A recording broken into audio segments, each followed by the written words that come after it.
right. I've got one. My Gerald Rock gave me a hedgehog penis. I don't know why he did that, but he sure as fuck did. Nice cover up. It's a cutscene. That means he's gonna die. Oh yeah, by the way, this man is a toeman. No, footman. Damn it! Joke!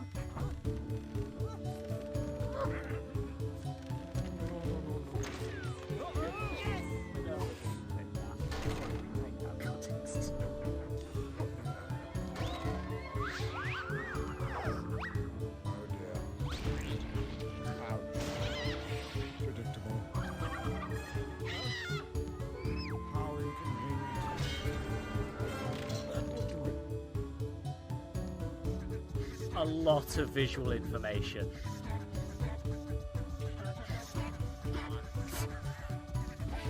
It's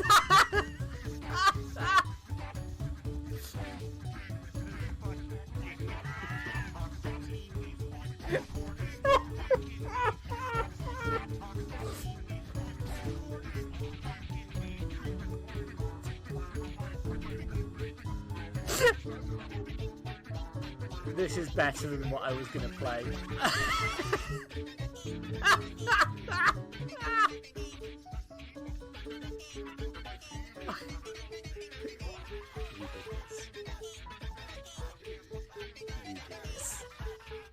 I fucking love this. This is so terrible.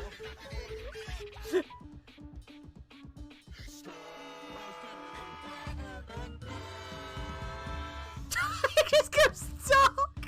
I should wake up Weeboo before the end of the stream. Yeah, Everyone else has left the greener pastures. Weeboo, do you have any closing words, buddy?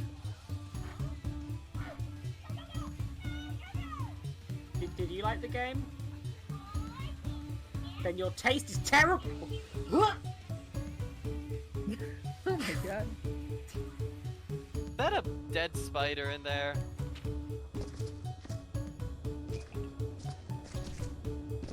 Oh, I think that might be a thing. From the thing. It's a fucking the thing from the thing. The cold air is Unearthed 3 life forms in the ice so far. Early evidence suggests bipedal physiology, but that's strange morphology that Dr. Blair very intrigued. Tests indicate the water ice to be well over 2,300 years old. Guess the observer team was right after all. Sure, please. Why not? Don't get to live down here. You may analyze up the bastards have been born. I think this is a necromorph. I think they're going for It a looks like necromorph it. thing. Yeah.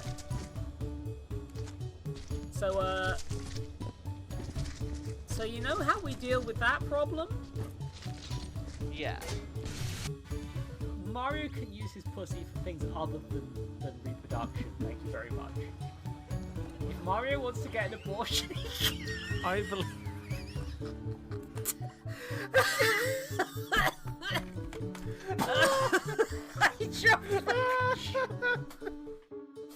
Yeah, I believe in abortion rights for Marios. I'm being like.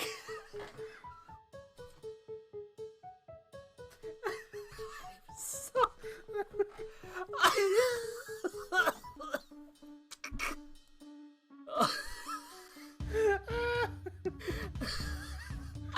Oh god. Fine. Don't think about it too hard. Don't think about it too hard. It's fine. Everything's fine. Everything is fine. I'm the elite sniper. Don't you know? The elitist. Snipers. Oh. Everything alright? Elite. Dax is a side stream. Elite sniper.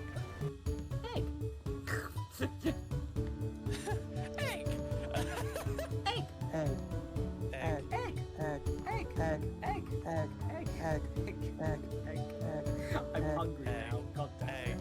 I've saved the gaze. Can I offer you a delicious egg in this trying time? Chat is just egg now. Egg. Fuck. Egg. Egg. Rude. Egg. egg, Egg. egg, Egg. egg, Egg. egg, A story! Oh no! The egg is taking over! Egg. egg, It was he. egg. It wasn't he. The egg man.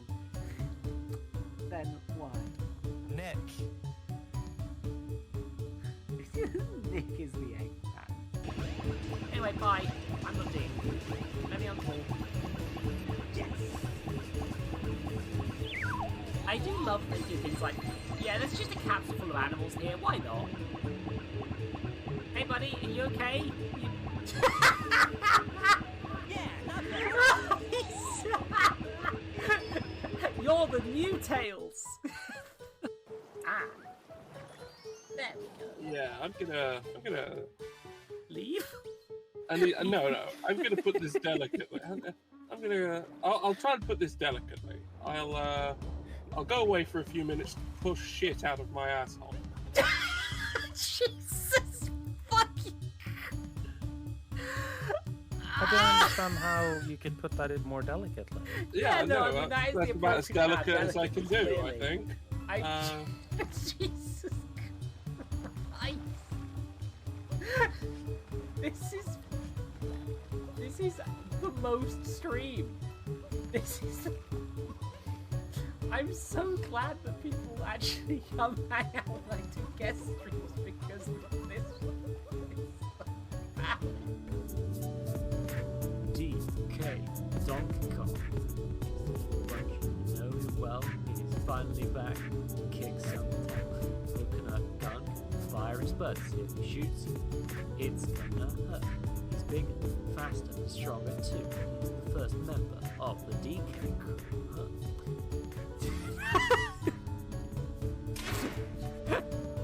Oh yeah, you can just change the eye expressions. And it's toe options. You have to go to the main menu and.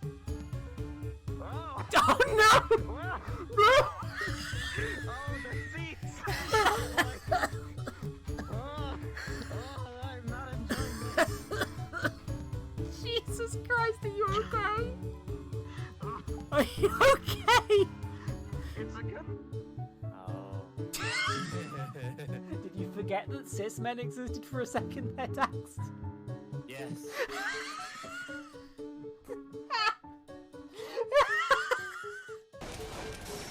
Sorry, bud. Don't really want to deal with your shit. I'll be honest. Just so you know. There we go. Problem solved. Solved.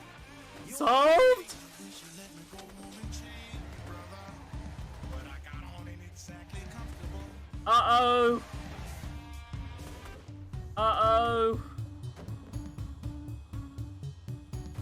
What was that about the glitch making this game better? Because, it definitely is. Holy shit. That's a fucking Luma from Mario Galaxy. Why are you here, buddy?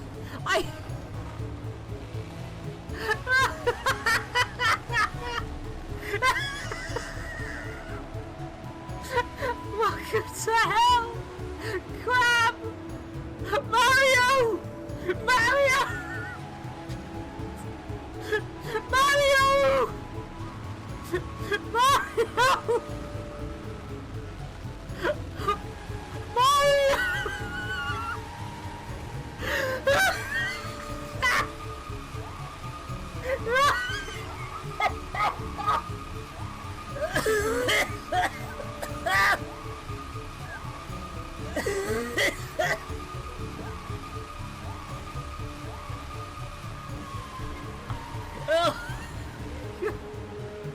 I'm crying! I'm just the piss girl. I just piss all over the fucking place like a racehorse. Sorry, I just saw it. Whoa! Whoa! Whoa! Whoa!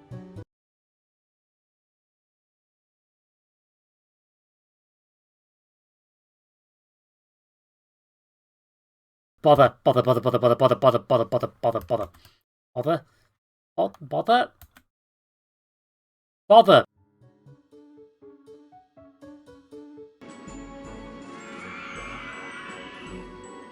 Hi everyone. I pressed the wrong buttons. Beans. Yeah, had to do some fuckery before the stream. Pank has redeemed 3 beans, and Silver has redeemed 1 before the stream even started. And I just popped them all in my mouth at once. Oh. Right. Yes. It wasn't just psychology, it was just... This sure is 4 separate beans. At once!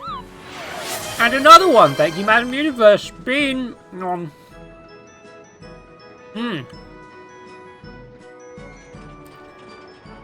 When you eat enough beans, it just sort of becomes goo. Anyway, hi, I misclicked. It seems that OpenRCT 2 is a bit of a pain to get to capture. But, hydrate, okie dokie.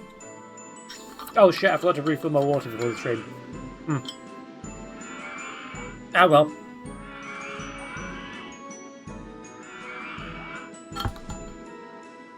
The beans are now wet, thank you.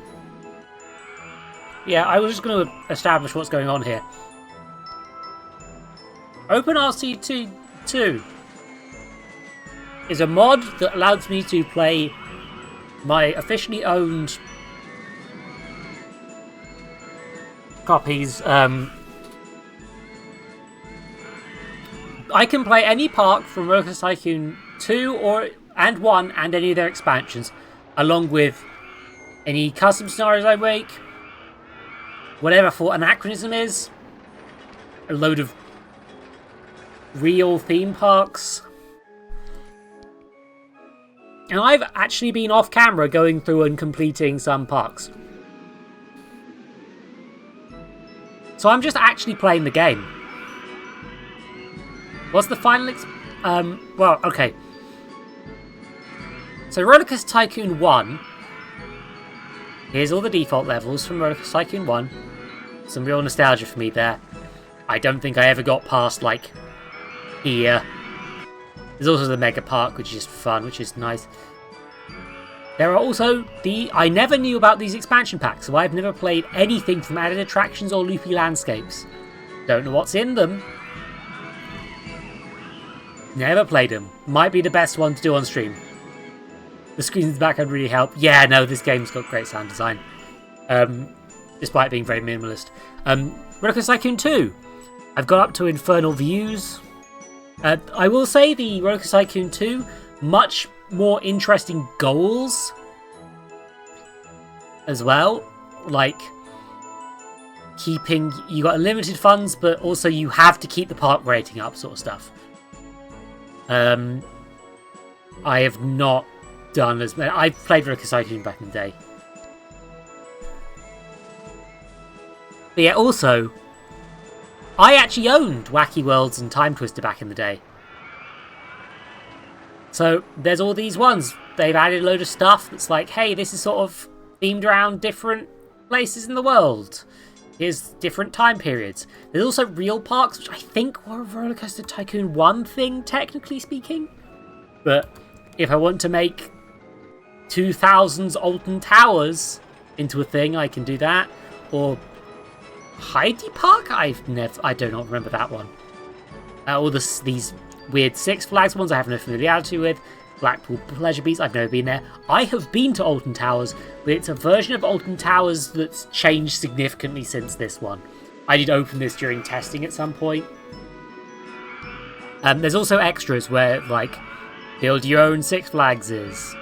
And for Anachronism, I think, is in an OpenRCT 2 original, but I've done that one. I did it. There's also other parks, which is entirely contains the park I made to try and see how that works. And if I just open that quick, yeah, we don't want to play this one. Don't want to play this one, do we? I was trying to work out how the basic shit works, but I'm not proud of this as a testing scenario. Also, this is going to be a bit hard to read just because of the size of Rollercoaster Tycoon as a old game. I will be squinting in at the screen at all times, and I'm sorry if you are too, but that's just kind of how we live with this. Sorry! Yeah, I'm... The... Panda, that's... Panda, the Jonathan Creek theme is a specific classical...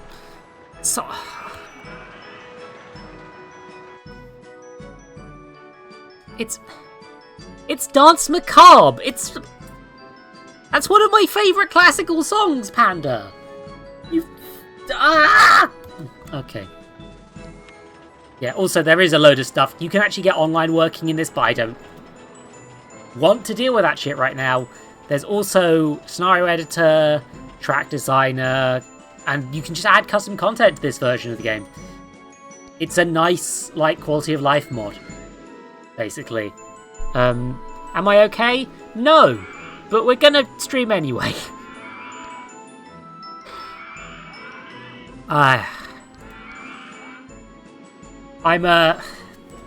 Things have got real stressful with Christmas and organising stuff and some other stuff I don't want to get into. And it's just like... And also my girlfriend's having a horrible time. So I'm kind of trying to help her emotionally while also feeling like crap. So, you know, might have a cold too. You know, just add it to the pile. You know, but I want to play a Rollercoaster Tycoon. What parks are we feeling, everyone? Because I genuinely can't decide which one I want to do. I'm actually going to play it. I'm just going to play it properly. I'll take any of the challenging parks from Rollercoaster Tycoon 2, any of the beginner parks from Loopy Land Associated Attractions, any challenging ones from 2, any beginner park from Wacky Worlds, and all the beginner parks in Time Twister apart from Prison Island, because I've already started a Prison Island save, and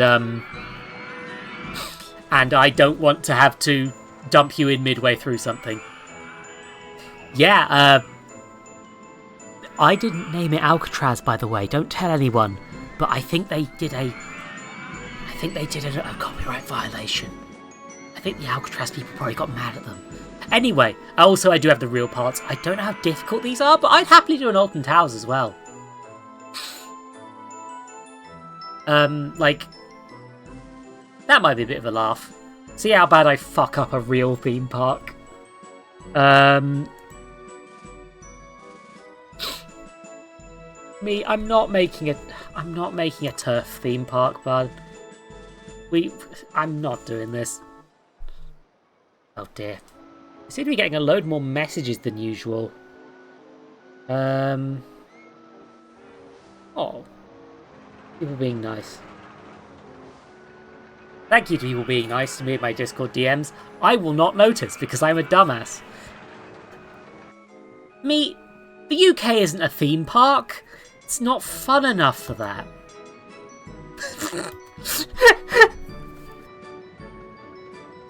But yeah, oh. I am really torn. I do think we should go for one of the later ones. But, like, I think we should probably go for something from Rollercoaster Tycoon 2, just because it's a bit prettier. But also, Alton Towers, I think it's a Rollercoaster Tycoon 1 one, but, like, it's Alton Towers, you know? There is no tutorial land. What's the theme? Well, it depends on what park we pick. Look, no, we're not turning the UK into Dismal Land. That's giving the UK too much credit, and I don't want to give Dismal Land that much credit, but, like, at least it was saying something. That thing was theme park bad. Sad. It's sad here. Here's some art that I don't think any of them have a suffering theme, believe it or not. Lucky Lake, Botany Breakers, Alpine Adventures, Wacky World. I mean, the thing is, I can't commit to a theme until we're in the parks, because these scenarios only give you certain things at the start, right? Can we recreate the sad... Panda. There are so many sad Christmas parks. Like, half of the oldest theme parks in the US were all like fucking Santa Land. And they all went fucking bust. Like, there's a Defunct Land video and it's like fucking 10 different Santa parks. It's absurd. Like... Disney is not in this game. But, so I can't do that. Unless one of you can link me in my Discord DMs the fucking... Oh, Nosferatu? That's by thingy. But yeah. Robin Hood. Yeah, that's a real theme park, Robin Hill. It's on the Isle of Wight. It's okay. Turn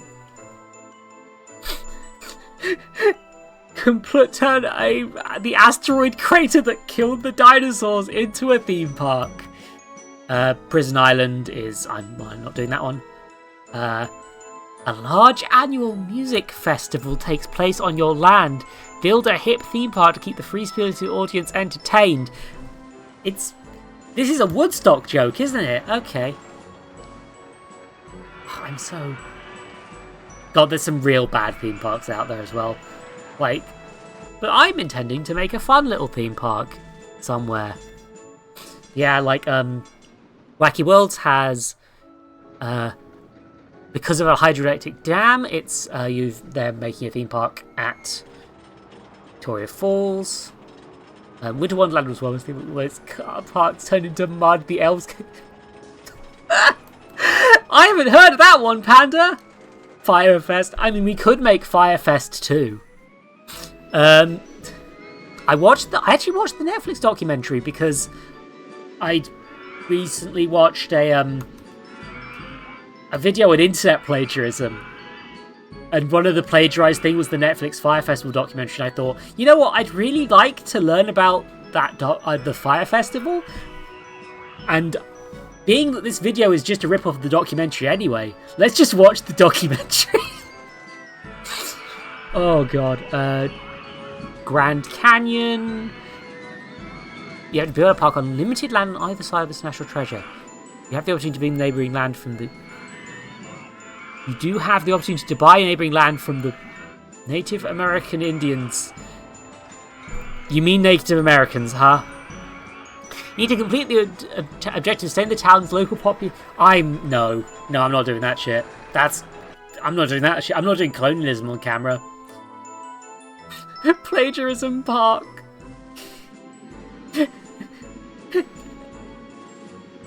Stolen. I mean, I'm trying to avoid that because in my own playthroughs I have mostly been doing the pre-made rides because I don't have the energy to be too creative, but I'm hoping on stream I have a bit more energy. Rio Carnival. Okay. We're at a small park near Rio, but your bank is calling your loan. You need to quickly increase your earning capacity to repay this unexpected debt. That one's not too hard. I'm also, to be fair, oh yeah, I know why the park's called Six Flags Over Texas. Is because it's named after the 6 separate flags that were ruled over Texas at some point. One of them being the Confederate flag. People are joking about Illuminati. I know. You know why I know that Illuminati is a huge piece of work? It's because I watched the fucking H-bomb video where he calls her the fuck out on plagiarizing the Fire Festival documentary. I also watched the other video. Dude sucks. She sucks. I mean, I've heard there's some other things, but I don't care about YouTuber drama enough to look into it. I've seen both of the H-bomb videos and the inexplicable Todd in the Shadows video. Don't worry about it. I'm trying to hold myself to a higher standard now about crediting things. I've been making a credit list for ages. Hold on, I don't have a command set up for it yet, but I have literally created a, like, provisionary stream credit document.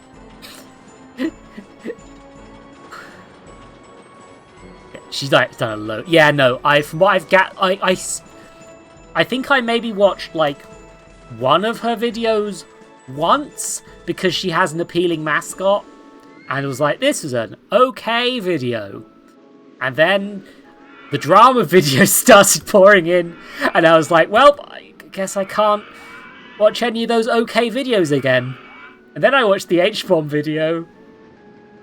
Her video message I said, well, yes, of course it does. She designed it to be fucking marketable. The reason she's a plagiarist is because she wants to be popular without putting in the work, right?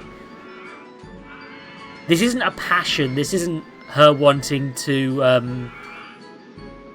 make YouTube videos because they're a thing that she really loves and wants to have a fun time with.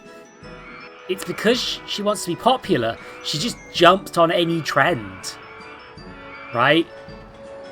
So of course she's gonna actually bother to shell out for a fucking, like, decent quality YouTube mascot. Look. Don't make fun of my old identities. I'm human. We've established I'm human. I am not a Dalek in a hat. Also, literally, canonically in the lore, I'm not a Dalek in a hat. I need to choose. You know what? We should go for a slightly... Let's go with the unlimited funds one to start. Lucky Lake. With unlimited funds, but a challenging lake location, this park will be a challenge to expand and manage. Okay. So... Yeah, oh Jesus. Okay, so... Ghost Riding whole book as quick as possible. Yeah! I mean, I think we should be very careful to make sure that we know... I should pause so I don't run out of... Sorry. Also, I'm going to just quickly do what I always do and make a save file. You're a Dalek? You're my enemy? Enemy? Is that like anime? I shouldn't make fun of people's spelling. Don't. It's fine. Yeah, we got ourselves... it seems like a lot of the basic startup stuff is already in the park. But it is a tough design. Because we got this... So we've got, like... The roller coaster is the train. Interesting. A Dalek. Ooh-ah. Alright. I am the superior life form.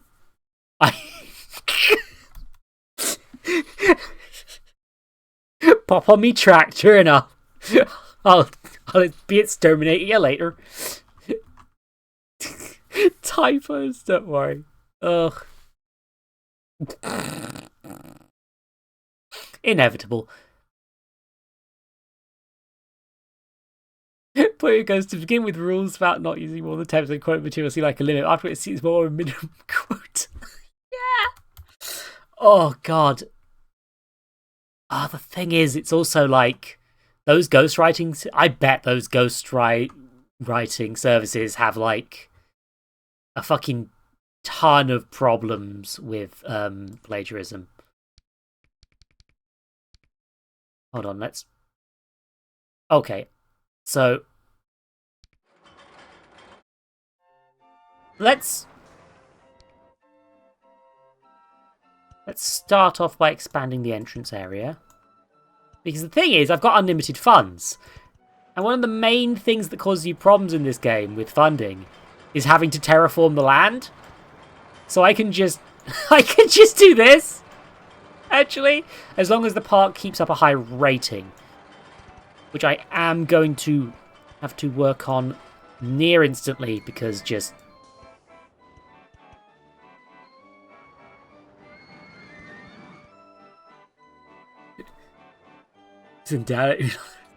Jesus Christ. Yeah, okay, so the entrance is... That's the entrance. Is the entrance here? Okay, can't close the park. We need to up the numbers and make sure that things stay on track. Okay, added a thing around that. I want to just mention, because one of the things in Rollercoaster Tycoon that I don't really enjoy dealing with is the pricing micromanaging. So when we're in parks that do have a funding thing, I want you to be aware that I will be having that work automatically. So don't, please don't get mad at me. I need the time. Okay, so Ghost Train, Haunted Mansion. Is there research in this? Okay, research is just automatically at maximum because of unlimited funding, but they are researching things. Good to know. Right. Actually, being that this doesn't matter. Unlimited funding, bitches! There is no reason not to do this! Absolutely none! Oh god, someone kept linking me West Country Doctor shorts for a while. At the time that was considered a joke, but nowadays I'm just sort of like... To be fair, I'm kind of down with that. Okay, just to make sure that there's no vandalism, we're going to have more cops everywhere. I don't like it, but it's part of the game. To counteract it, we're going to have a lot of entertainers. How many elephants do we... Oh, we have 4 costumes, so we're going to hire 4 entertainers with each costume. Tiger, you're a panda now. And you are a pirate. Don't worry about it. I don't think they would do a West Country Doctor with that strong of an accent. But, like... God damn it. Aria. Okay, so problem 1 with this is just that this game is weird about capturing, so I've got to fuck around. Fiend... I think that's supposed to be some sort of cocktail drink.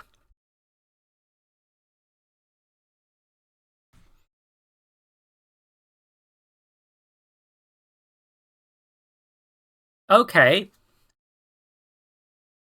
I'm presuming that Aria wants Australia the country, and not Australia Appearances, Australian Broadcasting Company, Australia Critics Side, Australian Capital Theory, Australian New Zealand Army Corps, Australian Secret Service, Australian Dollar, Unit Australia, Aboriginal Australians, Adelaide Australia, Western Australia, Perth Australia, First Australian Competition Bond Company Pty Limited, South Australia, Screen Australia, or Air Australia, Canadian Australian Steamer, Three Sisters Australia, Cutting Edge Australia, Doctor Who for Keep Australia Beautiful TV Story, Doctor Who Symphonic Spectacular Australia and New Zealand Tour 2015, or any of the others.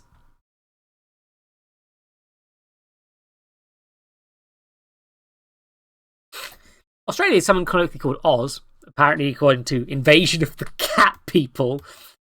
And officially known as the Commonwealth of Australia, according to Children on Earth Day 3, was both a continent and a nation located on Earth. It was part of the Australasia, according to the Transit of Theseus, and was located in the Southern Hemisphere, prose iceberg, time and relative.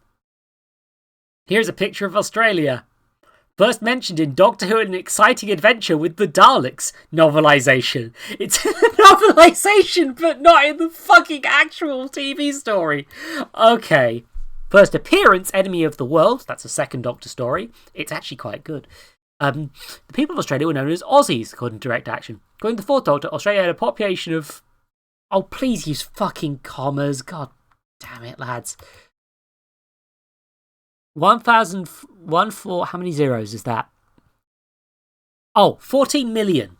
Lots of water, healthy places, healthy people, and lots of space. According to The Wind in the Willows, which the Doctor used to research Australia...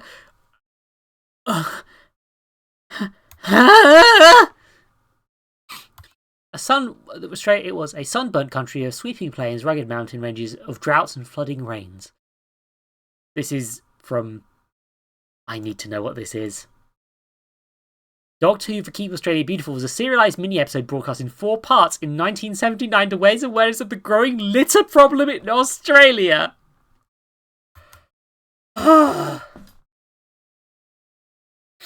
Notably, the story was referenced in the BBC Past Doctor Adventures novel Festival of Death, wherein the Doctor repeated the message, "Keep Australia Beautiful."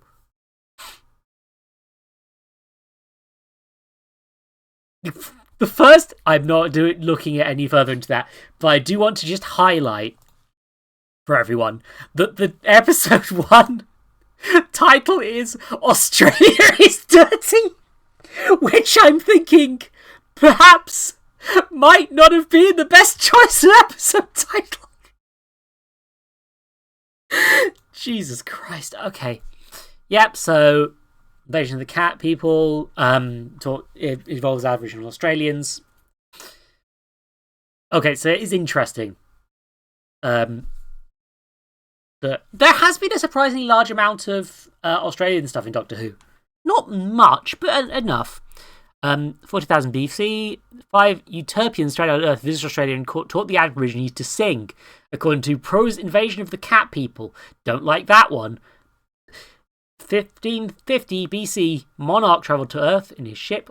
Australia was the site of his first visit. He abducted several Aborigines, including their leader.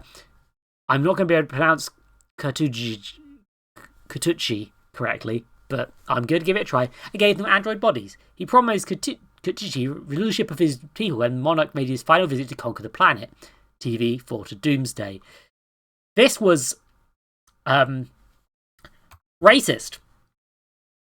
Now, Fort of Doomsday is not as bad as it could have been, because, thank fuck, Janet Fielding, the actual Australian on the cast, pointed out that, in fact, not all Australians speak every Aboriginal language in Australia by default, so she made it a character trait that she can speak Aboriginal languages, and not just, like, a racist thing that was in the script. It's still kind of gross how they're presented, but at least it's like, yeah, they were kidnapped years ago. They weren't going to be wearing... It's dodgy, but it's like... It's not the most racist thing that Doctor Who did in that season. Anyway, in 1590, when Tom looked up Earth from the surface of the moon, he found that Australia was entirely missing, according to Pro's Minions of the Moon? The Dutch explorer Tasman charted the north and west coast of Australia. He called the land New Holland in the transit of Venus. That's probably just real history. In 1658, Polsbroek decided Australia as an inhospitable desolate island in the waters of Amsterdam. Well, I'm just going to note quickly that was probably someone being a prick, because when I mentioned that Australian companion, there she is. It's Tegan.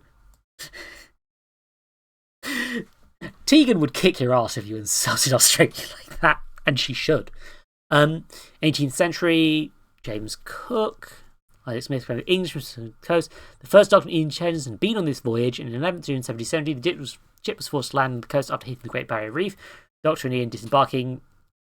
Okay, so Invasion of the Cat People is basically just, I guess, is a first Doctor story that involves Australia. The original TARDIS crew ended up in Australia. Sure. No, Tegan Jovanka, I don't believe, is in a band. Yeah, okay. British Airman claimed land Australia used it as a prison colony. The idea was recommended by the British government, but British banks after it was converted by Ian Cheston. It absolutely banks. The idea. Uh-oh, Ian. He would have come up with it anyway. That's a companion chronicle, right? By 1990s, the pure Australian history was probably referred to as a European invasion rather than the colonisation, as it referred to in the 1970s. That would be correctly. 19th century, okay. Third Doctor dropped someone off in Australia to give them a new life in a comic. The Flying Dutchman appeared off the coast of Australia and was watched by the 12th Doctor, apparently.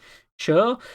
1890s, the tourist agent was wealthy enough to afford the trip. Several adverts for trips to Australia from London or Plymouth appeared in 1890s copies of the Times in Deep Breath, apparently. I don't know if that's historically accurate. Okay.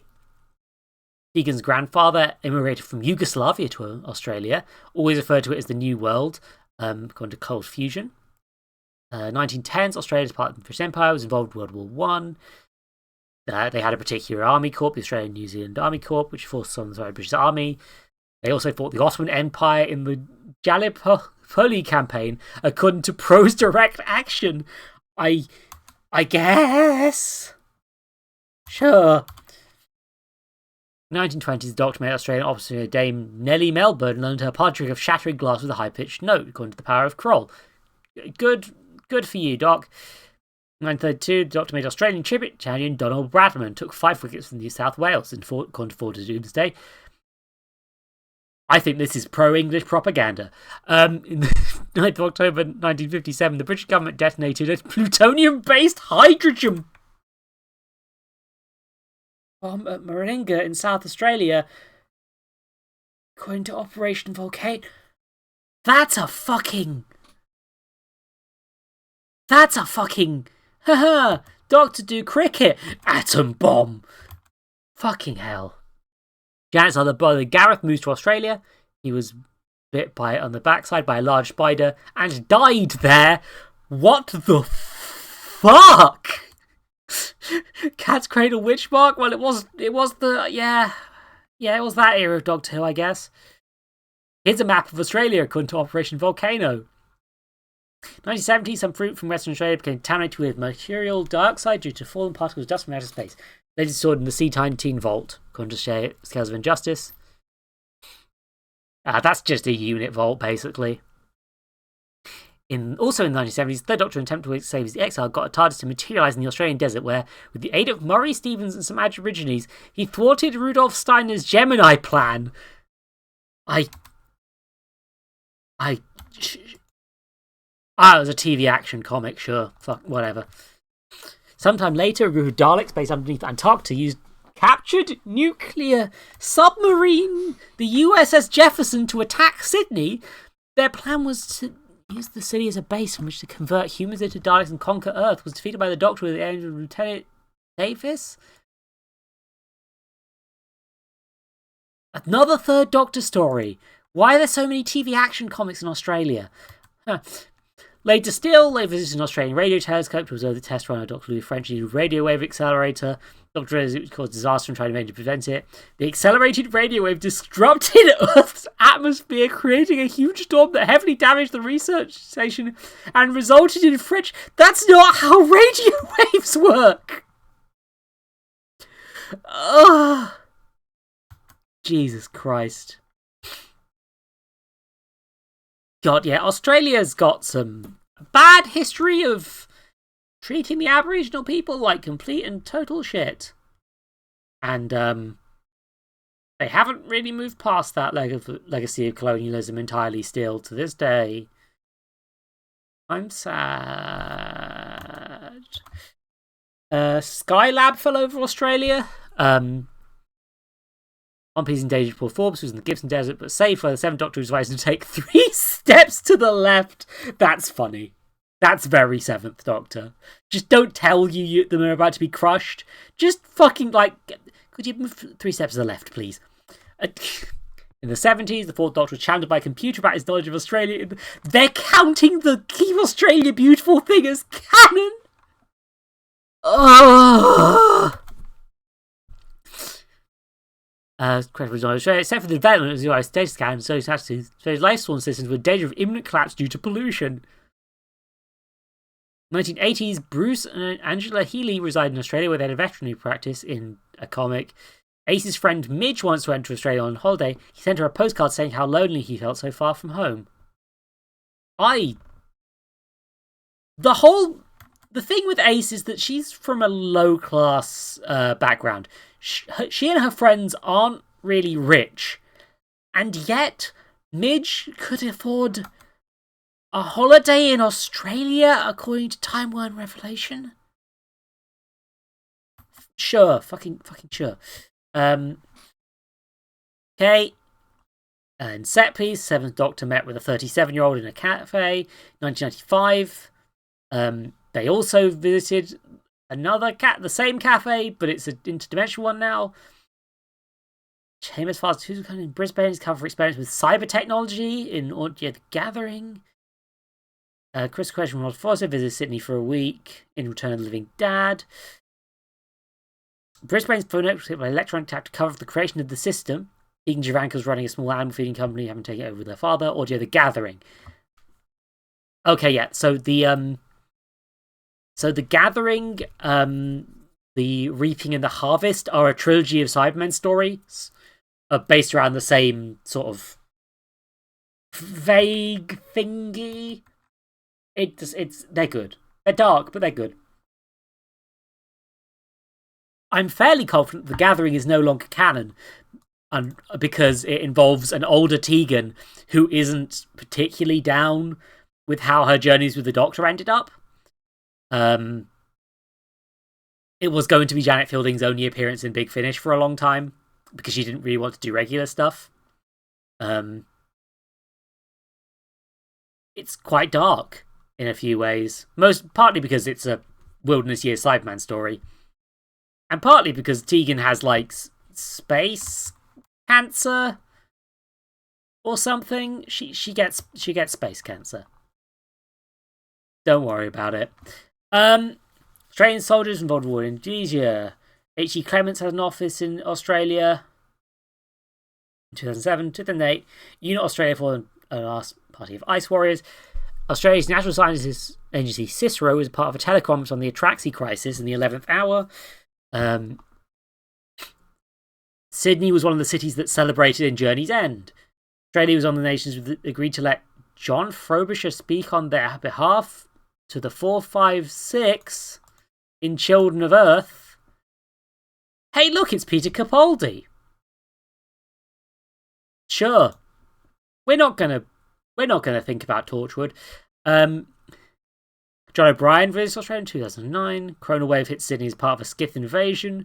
2010, Australia was among the places of newly hatched Zygons were settled along Earth during the 12th Doctor Zygon stuff that's probably not really thought about much anymore.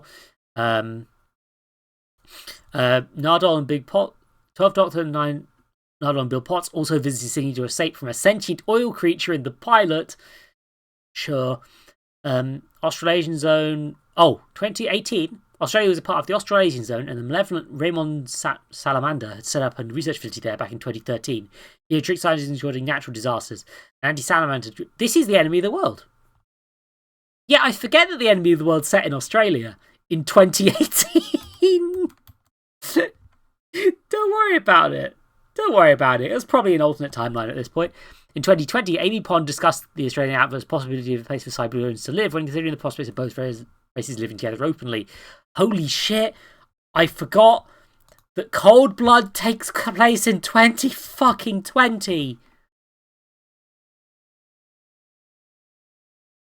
Oh god. Holy shit. Retroactively, that fucking Silurian story took place during fucking COVID. Holy crap. In 2058, Australia would be part of the Boa-based 1 mission to Mars. 2096, it was the most stable nation on Earth after the Loki conflict of the 2060s, due to a dispersed population and comparative wealth. But also then it had a massive transit issue and everyone went destitute, like, almost immediately afterwards. Okay, fucking sure. 2110s, they visited the Whittaker. Second Doctor crew visited the Whittaker Institute. That's an audio thing. 22nd century, Dalek occupation of Earth. A human resistance movement was formed in Australia but was crushed by the Daleks within days, according to Masters of Earth. It is unclear how canon that is, because it could be a rumour. Because, like, how would the people in England know about an Australian resistance group? 42nd century, Iris Wildthyme had her autobiography turned into a TV show which replaced Panda, her sidekick, with an Australian kangaroo, Hoppy. As opposed to a non-Australian kangaroo, I mean, I guess by the 42nd century, kangaroos are probably sapient in the Doctor Who universe. The 51st century, Australia was part of or occupied by a stream alliance. Magnum Greel became known as the Butcher of Brisbane for his horrific experiments carried out there. Yeah, that's Towns of Weng Chiang and the Butcher of Brisbane. Its audio sequel. Or I think it might be a prequel, actually. I haven't listened to it. By this time, Brisbane was known as the Brisbane Death Zone! Sorry, Australia! Sorry, bud! In 200,100, Australia's neighbours correctly formed Australasia. When the Dice attacked Earth, Australia was referred to as just gone after a bombing run. I don't think that's... I think they meant... I think that when that happened in the Parting of the Ways, they meant the continental area, not they didn't merge the fucking countries. They were saying it as an easy way to shorthand the fact that massive destruction was The primary language in Australia was English. Australia was settled by the British, however the main language spoken by the Aborigines, both prior to European settlement, and afterwards. The Doctor was to live in the outback for 123 years. One of the fourth and fifth Doctor's companions, Tegan Vantiker, was a native of Australia, having grown up on her father's farm near Brisbane. Her auntie Vanessa was also from Australia, as were her cousin Colin Fraser and her maternal grandfather Andrew Verney. Yeah, Tegan has a family. A lot of her family is just inexplicably dead, but you know. Tegan, who described herself as downright bullshit, was a supporter of Australian republicanism, according to the Children of Seth. Good on her. You know what? Fuck the British. Redback spider in to Australia according to Invasion of the Cat. Why is so much of this from Invasion of the Cat people? Jesus Christ. This hasn't even brought up one of the stories I know is set in Australia that I've listened to. The third Doctor bought a beach house in Sydney where his house in Kent was being painted. Eugene Jones planned to take his friend Linda to Australia. Martha Jones told Plummer that she'd been to Australia. The 11th Doctor visited Australia with Kazran Sardick and Abigail Pettigrew visiting Allura in the Sydney Opera House in the Christmas Carol. When Gavin left Earth to rule his planet in 2010, Sarah Jane Smith had Mr. Smith cover it up by saying that he had moved to Australia. Sorry, who the fuck is Gavin? Oh, he's a Sarah Jane Smith character, right? He's just some character that doesn't matter.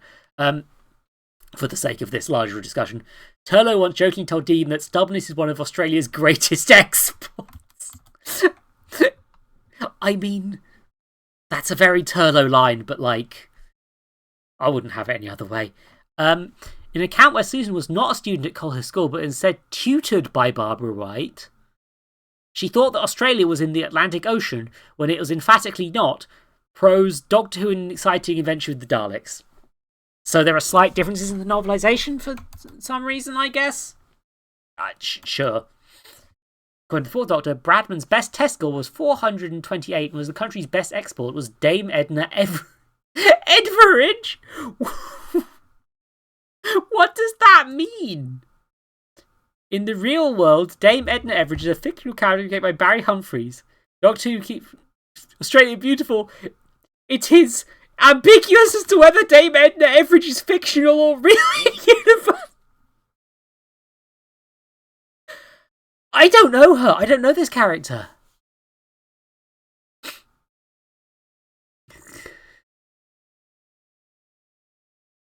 Behind the scenes, yep, Janet Fielding is Australian. Katie Manning is a naturalised Australian citizen, according to this. The K9 spin-off was Australian. Second country to buy Doctor Who and the only country to ever buy every missing episode except Feast of Stephen, which was never exported anywhere. Which sucks, because Feast of Stephen is one of the lost episodes I would most like to see. Like, That's the one where the first Doctor turns to the camera and says, "A Merry Christmas to all of you at home." Damien Shanahan and Ellen Perry discovered a wild collection of sensor clips from Doctor Who in 1966. I guess in Australia is why that's here.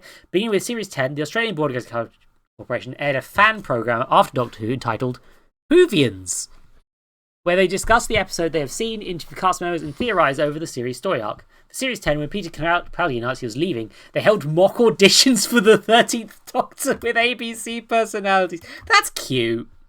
That's nice. I feel like the behind-the-scenes stuff, especially in that era, was not really give. Oh, thank you all for the Mario emote donations, by the way. Yeah, I feel like the behind-the-scenes stuff in Doctor Who was kind of fell off during the Moffat era, so it's nice to see that somebody else took up the mantle a bit. Apparently, Doctor Who's fourth series is not consistently dated. With TV The Fire Upon Pain, TV The Water and Mars, and Audio SOS, setting the present 13 regular episodes in 2018. They're implied by TV The Starbeast and TV The Giggle as well. And Prose Beautiful Chaos, setting them in around April to June 2009. Okay, so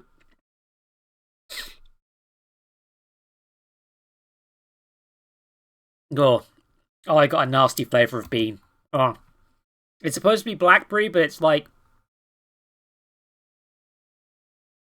it's kind of tastes like toothpaste. Yeah, okay, so they come home in 2009. They do a thing. What if, and like, bear with me here, what if the time period doesn't sodding matter?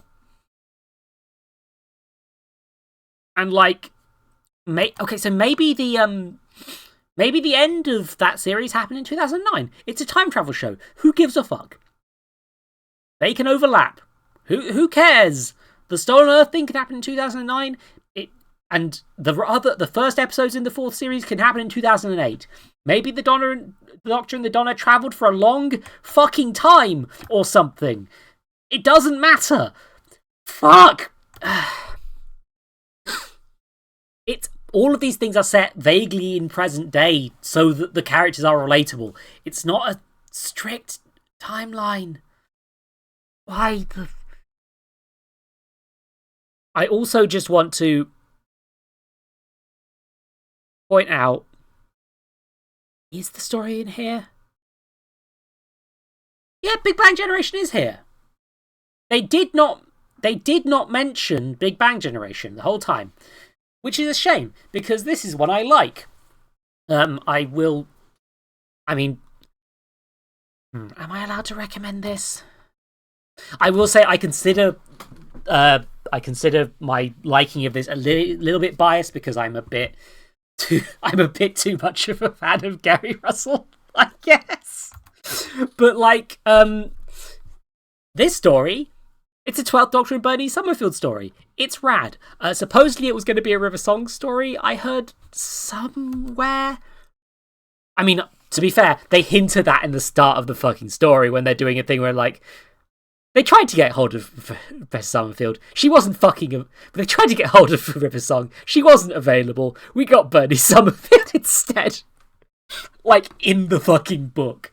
But I've heard somewhere that was the original intention out of universe as well. But yeah, so Christmas 2015, Sydney, New South Wales, Australia, a whole fucking pyramid appears in the ocean, and that doesn't appear in the Australia fucking article!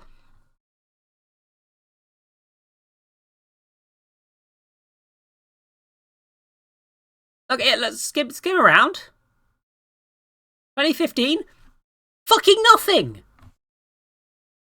This thing felt the need to include the fucking one-sentence shit from Fort of Doomsday and a load of stuff from Operation Volcano. And yet, they didn't mention a story I actually give a fuck about. Ugh! Hold on, let me just... You know what, I'm in that sort of mood. I am going to check. Yeah, this is part of a bigger story arc that I did not read. I just like this individual chapter, to be clear. It's also the first official time that Benny met an incarnation of the Doctor from the Revived series, which is neat. Yeah, I have the audiobook of this, and it's pretty fun. The pyramid isn't canon, not like Keep Australian Society. Oh, fucking hell. And 2015, yeah. So, a fucking... Yeah. So, a pyramid sits behind Hara Bridge. Yeah, so if I do Control F, that was too many buttons. Control F, put in pyramid. 0. That's cut off on your screen a bit, but that's 0 references to a pyramid appearing next to the Harbour Bridge in 2015. Now, I know I'm being a petty bitch, but if you're going to include all of this shit in a confusing fucking mangle and be like, well, it's the in-universe history, we've got to include everything, right? We've got to include it all. We got to include everything, just so people know what happens in the timeline, even if the timeline's contradictory. And we're not going to make it clear where each piece of information comes from. Don't worry about it, because we're writing as if it's an in-universe thing. Don't worry about it. It's fine. Don't worry about it. They mention aborted timelines in most other articles, mate. Like, there's usually a section near the bottom where they're like, aborted timelines.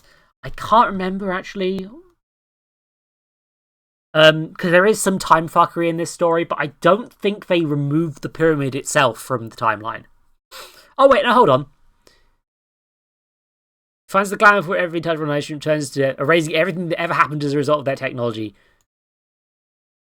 Okay, so this might have been erased from the timeline, but the thing is, in that case, there should be an alternate timeline section for this fucking thing.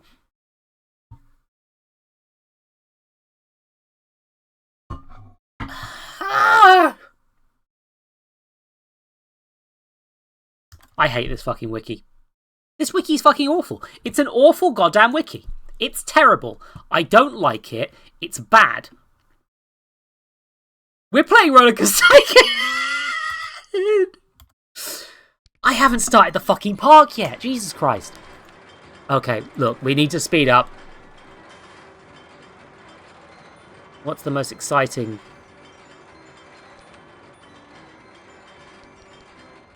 You know what, fuckers?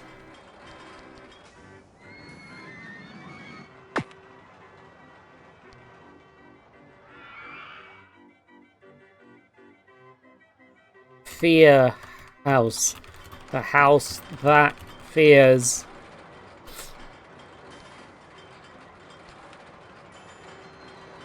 Oh, I forgot to do the exits.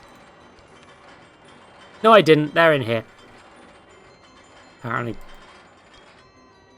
Okay, fine. Sure, whatever. It's fine. It's fine. It's fine. It's fine.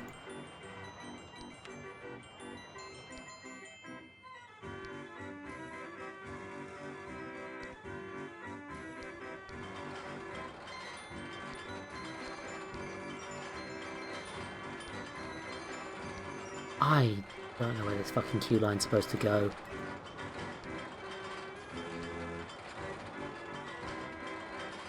Yeah, the saving time with the pre-builds, that'll speed up the fucking stream. Shockingly close to the Mario remote. Good.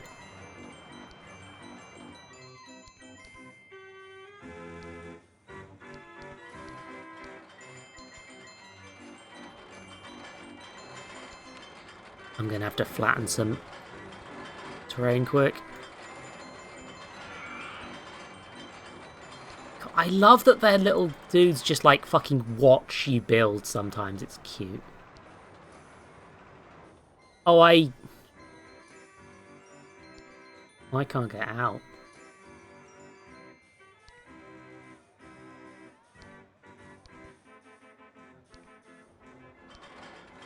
Hell, how do I get the guests out of this fucking place?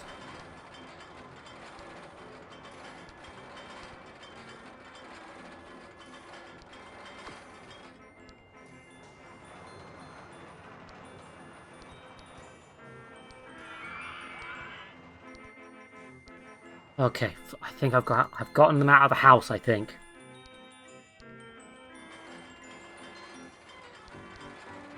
Just gotta keep the park rating up and we're good. That means giving people a lot of cool rides. Where's the... You know, rather than actually building something interesting, I'm literally just gonna put a pool of slime under this thing.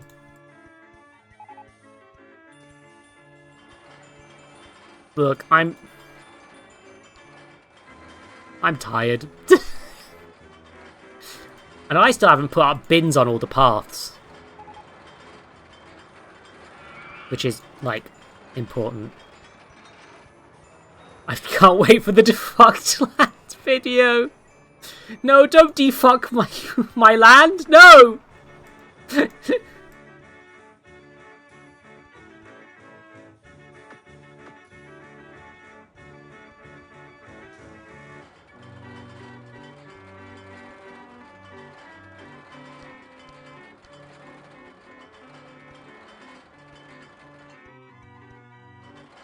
I just want to make sure there's no litter in the park, so bins everywhere. I'll try and put some benches around too. I think there should be more benches than the game wants you to put down, because I am tired. Also, it's like, I want there to be in a place like this, I want there to be a fuck ton of benches. Like, are you kidding me?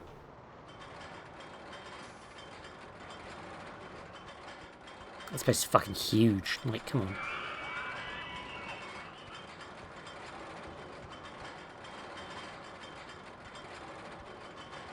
And in theme parks in general, it's like, I feel like there's rarely enough places to sit down. I guess because they want you riding the rides instead, right? But, like... It's also just, like... It's tiring. Oh, there's benches on this already. Good-o. I had a few more benches around.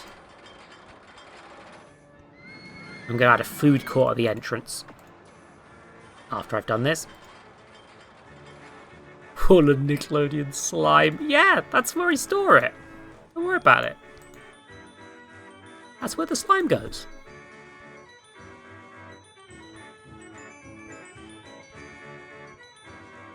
A few thousand benches so people can have a nice sit down when they drink their...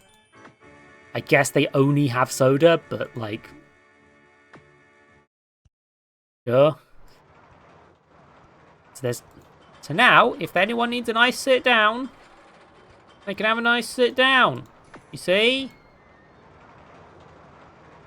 Which is probably important because the only way of getting around this park right now is a fucking roller coaster train. And I feel like perhaps that might cause some people to have a slightly upset tummy. You know? It's kind of important, you know?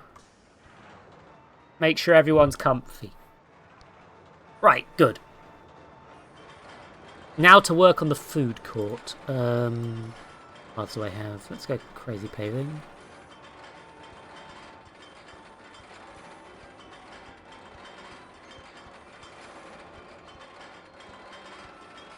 Okay. I'm getting creative and that worries me. Nice. There I can put some like decorations in between.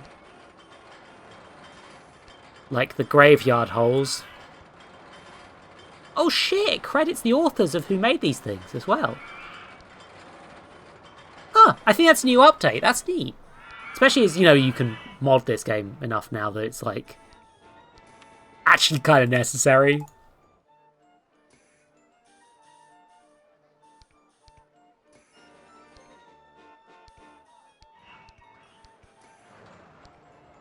Okay, let's do some bench. Bins. Gives everyone plenty of space to go around the food court. Then over here, it's time to start building. Thing 1, cash machine. Want that. Toilet at the end.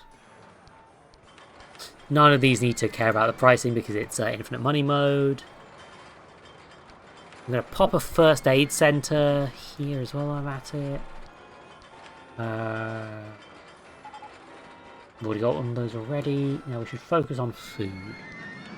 So, burger bar. Candy floss.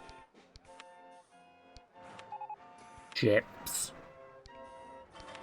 I miss the weird chip from the store from Rollercoaster Tycoon 1 where it's just like a fucking weird chip, man. I miss Chip McMahon. Fried chicken stall. Ice cream. Damn, I can't change the colour of the ice cream to brown. Ah! No, that's horrible. This isn't even deliberate. This is just how it's happening. Ooh, Chinese roast sausage stall. Huh. Wasn't expecting that. Soda. Coffee.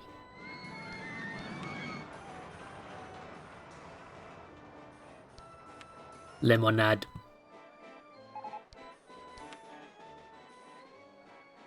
It's just chocolate. Yeah, it's chocolate ice cream. Don't worry about it. Okay.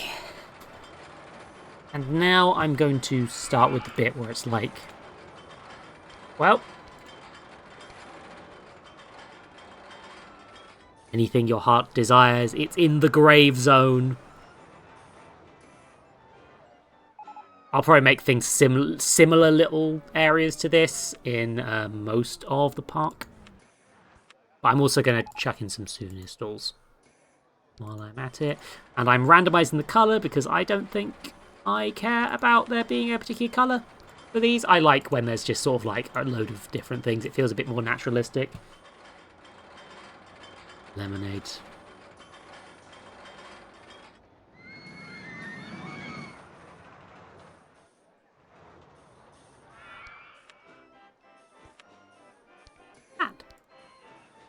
Wear your giant randomized hats, lads. I believe in you. There, and if more stalls get available, I can add them to this section. And just to make it a bit prettier, because I'm trying on this stream, believe it or not, let's add some decorations. Yeah, like this is the house.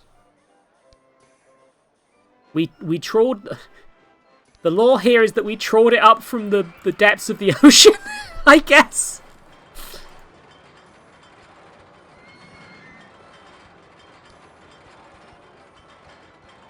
I'm not going to get too obsessive over detailing, but like, I should do a bit more because I'm doing this for stream and I want to have things be a bit interesting. You know what? I'm just going to be... No, you know what? This isn't even a fear house. It's,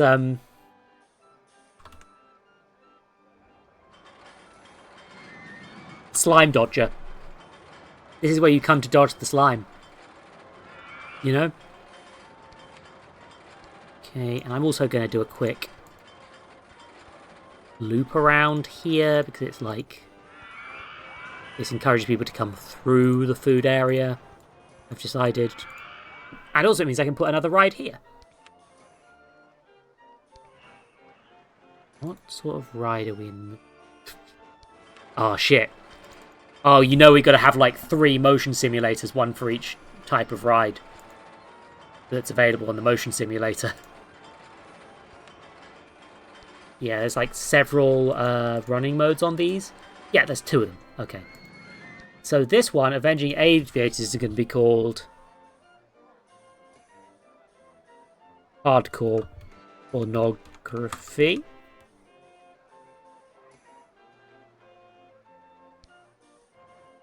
Test it out quick.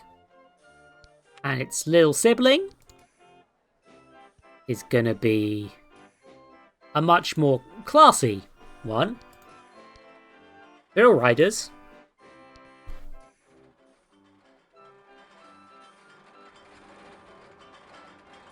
Fee.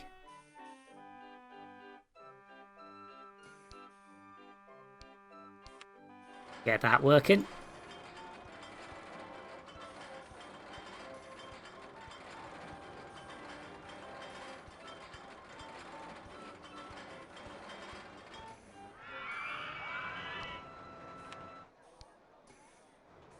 There we go. Set it up for everyone in the house. Wonderfully thrilling.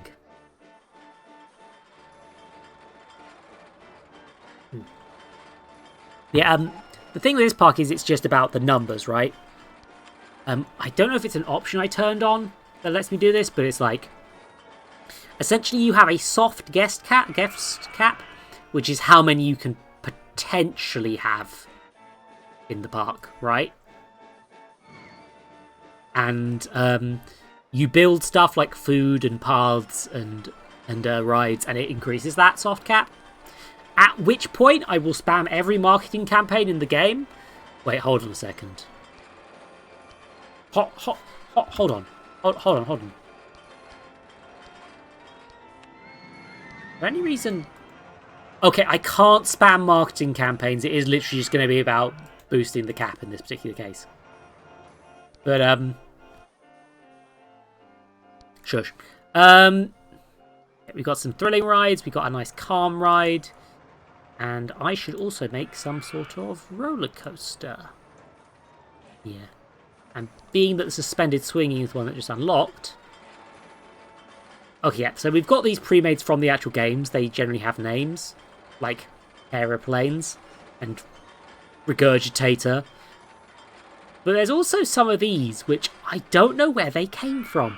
I think they're, like, built in to the,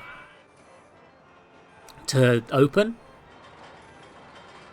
It's clear somebody's having a lot of fun with them. But the part of the thing is, with these buddies, is that they are quite large, potentially. It does mean that I don't get to build the ride myself, I guess, but like...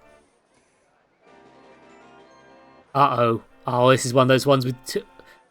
Hold on, I've built this exact ride before. And had this exact same problem before, in fact. Hold on. Yeah, you're supposed to have 2 trains, different cars per train. I'm using a different sort of card than I'm used to. I'm gonna have to twiddle the settings on this one because it's designed to work with different cars.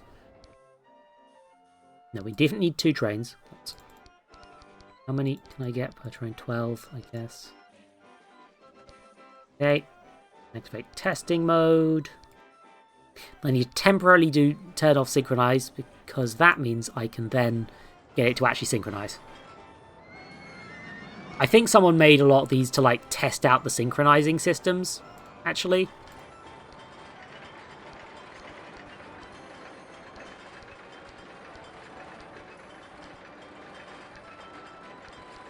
Because that is kind of how a lot of them read.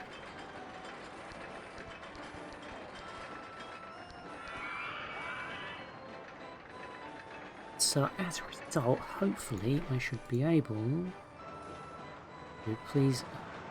Okay, I remember this being a fiddle. Come on. There we go. Right.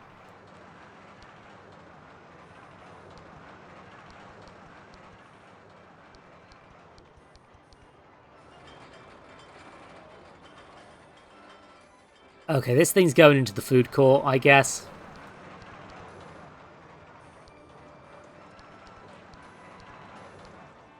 Don't worry about it. Immaculate theming? That doesn't matter. This is Rollercoaster Tycoon. Okay, maybe it matters if I demolish the chicken store, but...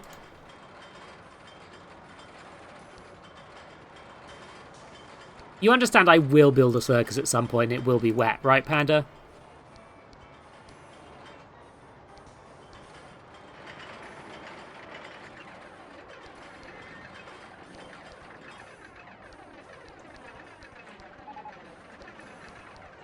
So I guess, right, you've got one entrance there. That's the entrance for goobers. And this will be the entrance for cool friends.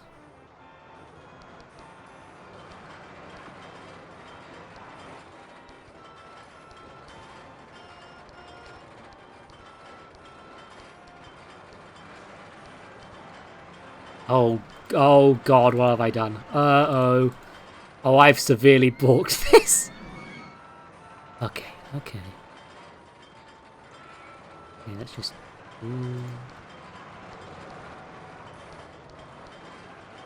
Help me. Help me. Jaunty merry-go-round music, you're my only hope. Yes. Okay, so they're synchronized and they don't appear to be crashing. So, I'm calling that safe to open. What are we calling this fucker? Drop your phone in the lake.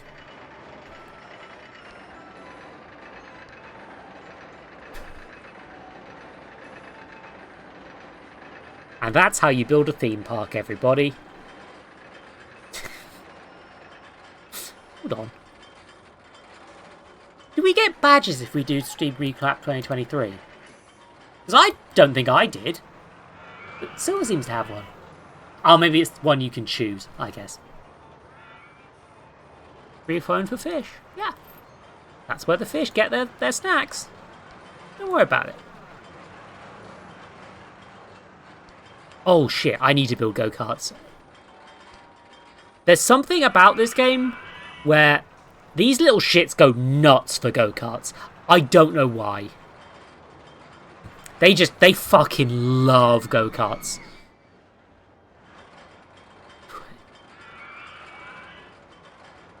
Oh my god. I'm just looking at the excitement ratings on these and... 23! I'm gonna have to edit some tiles, but... This fucking thing is... These little shits are gonna go fucking crazy for this one. I just need to severely increase the land.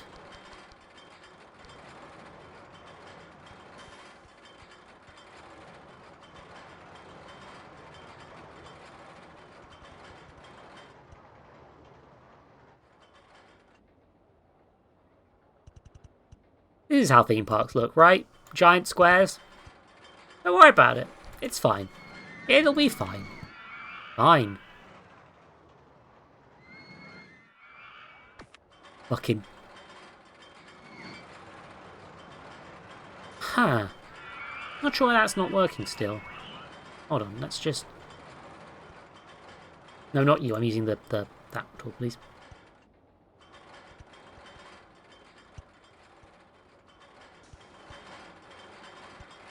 Flatten the lumps.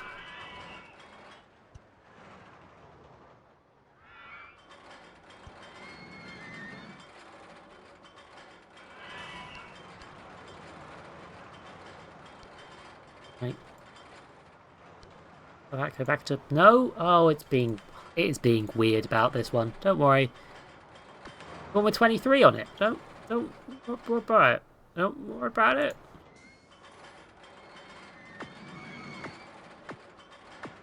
Too high for supports. Do I have to build this into the ground? Somehow.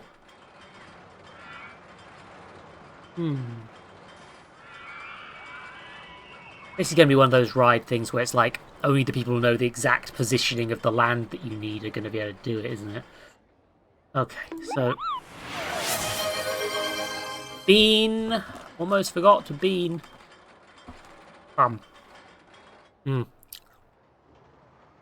Part of the problem is that, like, it's like a cheesecake, this one. It's weird.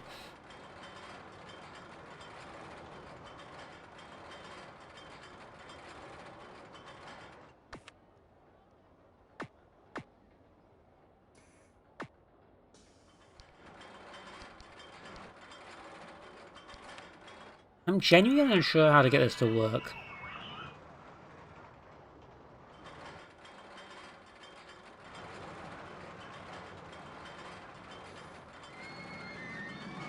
I think there's going to be...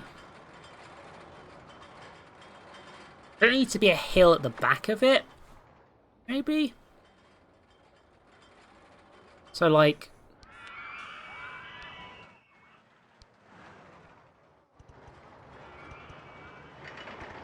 Try something along these lines. Beamed. Oh. The X button seems to not want me to build it as well, which is fun. Like this? No.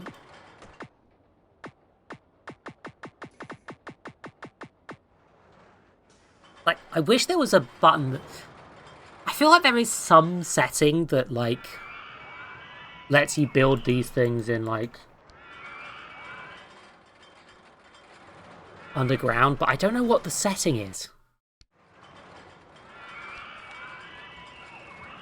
Type no.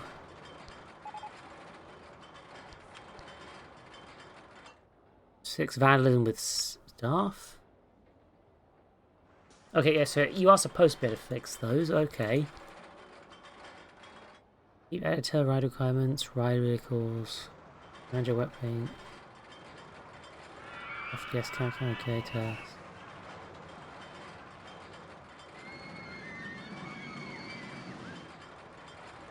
Some of this is going to be cheaty stuff, so I'm genuinely can't remember how to do this. Ride requirements. Can I just...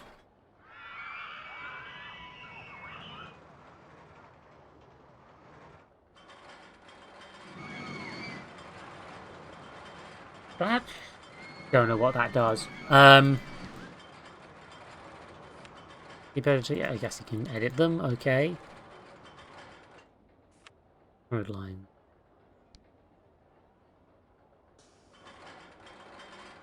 I do not know what these are.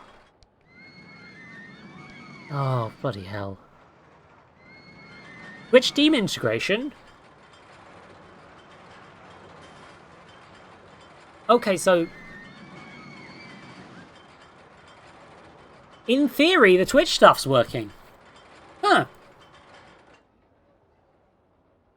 I definitely didn't set it up, so, whoops, but...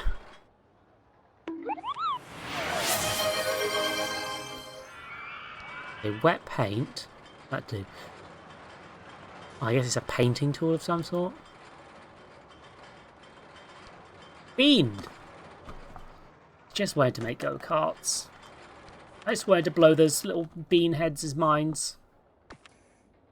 You know what we're doing? We're doing this instead. There's your sodding go-karts, you cucks. Sorry, no. That was supposed to be funny, but it felt real. Okay. This one's called...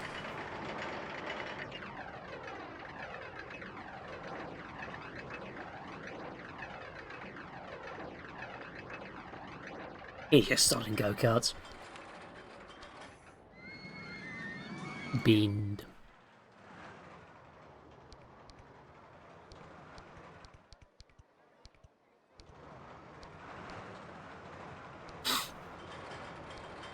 Is that rude and cool? I don't think it's rude and cool. I think it's just rude.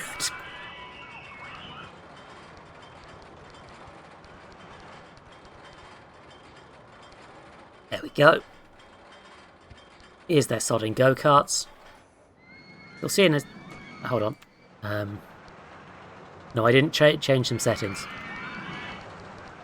We need as many go-karts as possible. Right? 10 is the one that the game suggested. That's probably the one that it's designed to do. Yeah, now we've just got a whole fuckload of goddamn carts. A lot of them are yellow. Let's start changing carts. It's around cart 10, 11, 12, 13. You're going to be...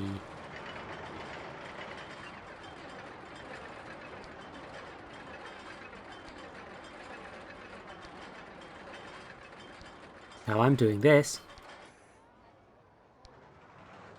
Usually I wouldn't fucking bother, but like...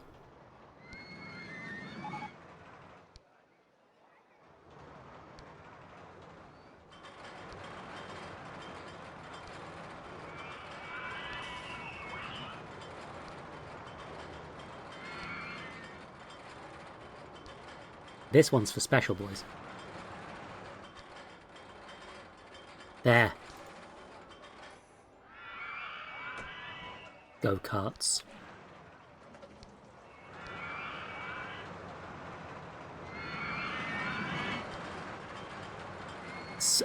Genuinely though, as soon as the guests love these things, right? The queue in this go-kart will be ridiculous as soon as guests start going to it. Which, I'm slightly worried that they're not. But, oh my god. Okay, so, looks like dropping your iPhone in the lake is a popular choice. Look at the queues. Jesus Christ. Look at them go. All those iPhones gone forever. Meanwhile, hardcore and softcore porn are doing terrific. The Slime Dodger's doing okay. You know, short of a major fuck-up, I don't see anything causing problems in this park. Yes, okay, go-karts are a thrill ride, so let's add something a bit calmer. Like... God damn. An entire other car ride over here.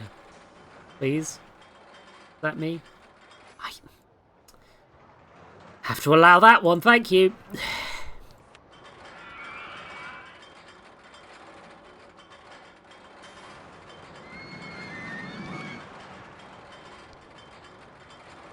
No, I'm having to... Let's just do...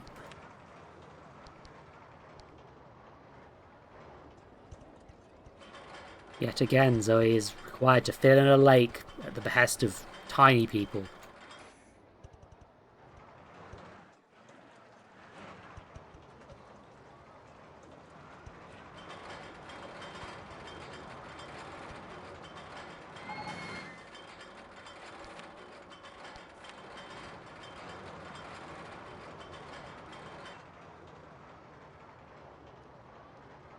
Hold on, Roadworks is really exciting anyway. Why am I even bothering?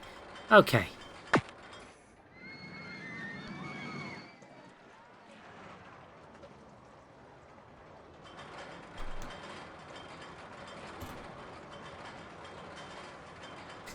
Go-karts, but for tiny child.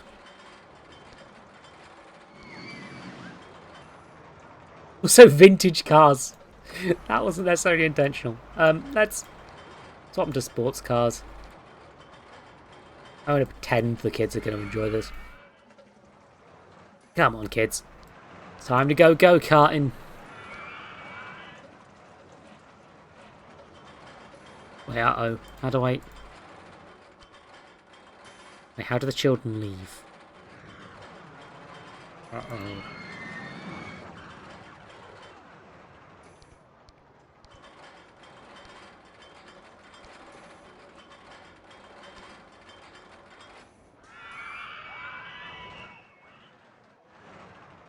Okay, sorry, Sloppy Raymond. I gotta make a...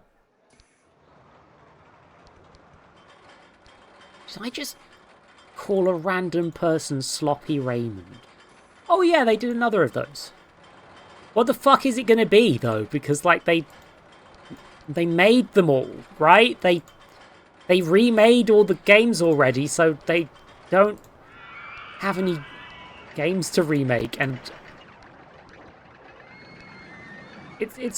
I I don't know. I don't own them. If I ever play one of those, and especially if I play it on stream, it will be me getting a copy from somebody else. Not I won't pay for that shit. Like, straight up.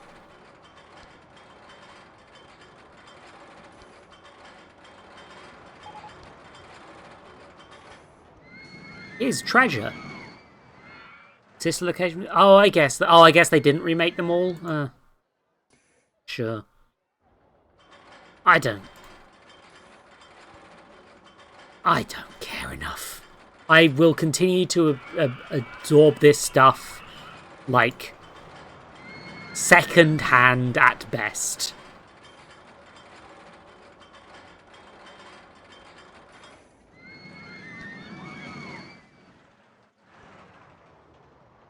Okay, there we go. What? Have I created a sloppy theme now?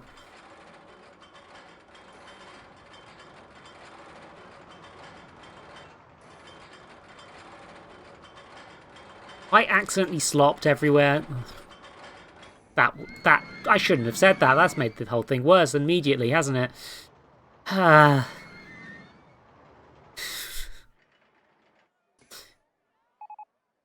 But I do know what this would be perfect for, and it's called another fucking food court. Immediately.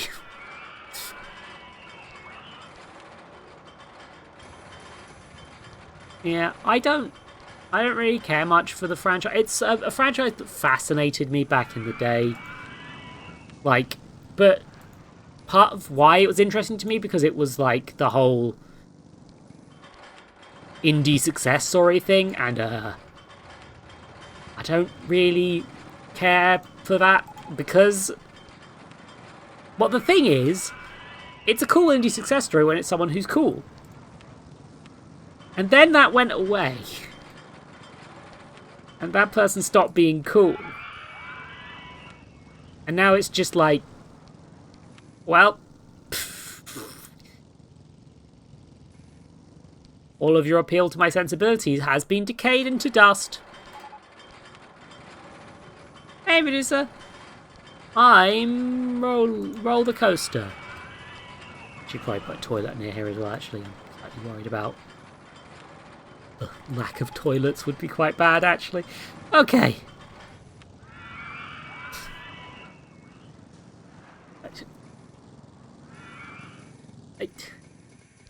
Hey, I'm like one of those people who's like kind of giving him. Oh, here go the go-karts. Look at them go. Yeah. Look at them. Look at them eat this shit up. Look how much fun they're having going backwards and forwards. Jesus. They'll be doing this for fucking hours.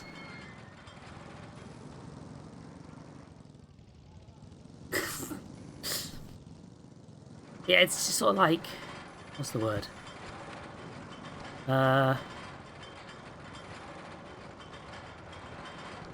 Like, I like weird indie games.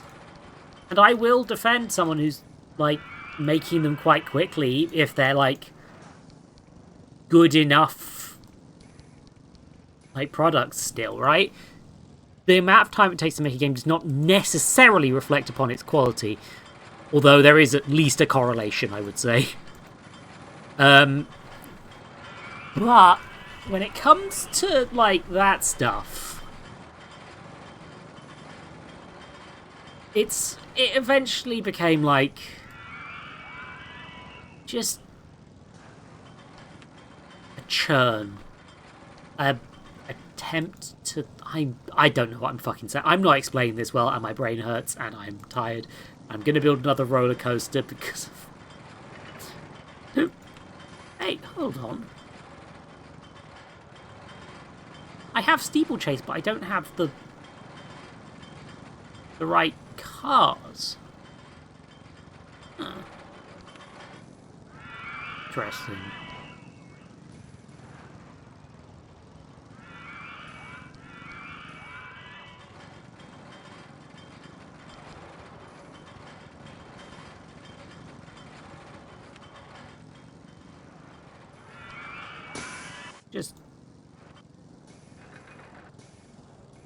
I mean, I don't know what goes on in the mind of Scott Cawthorne other than, well, I don't even know if he knows he's homophobic, to be honest.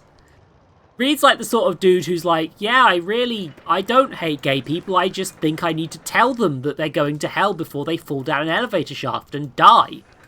Hence going to hell. I've been watching some Christian movie riffs recently. That was a real one. Anyway.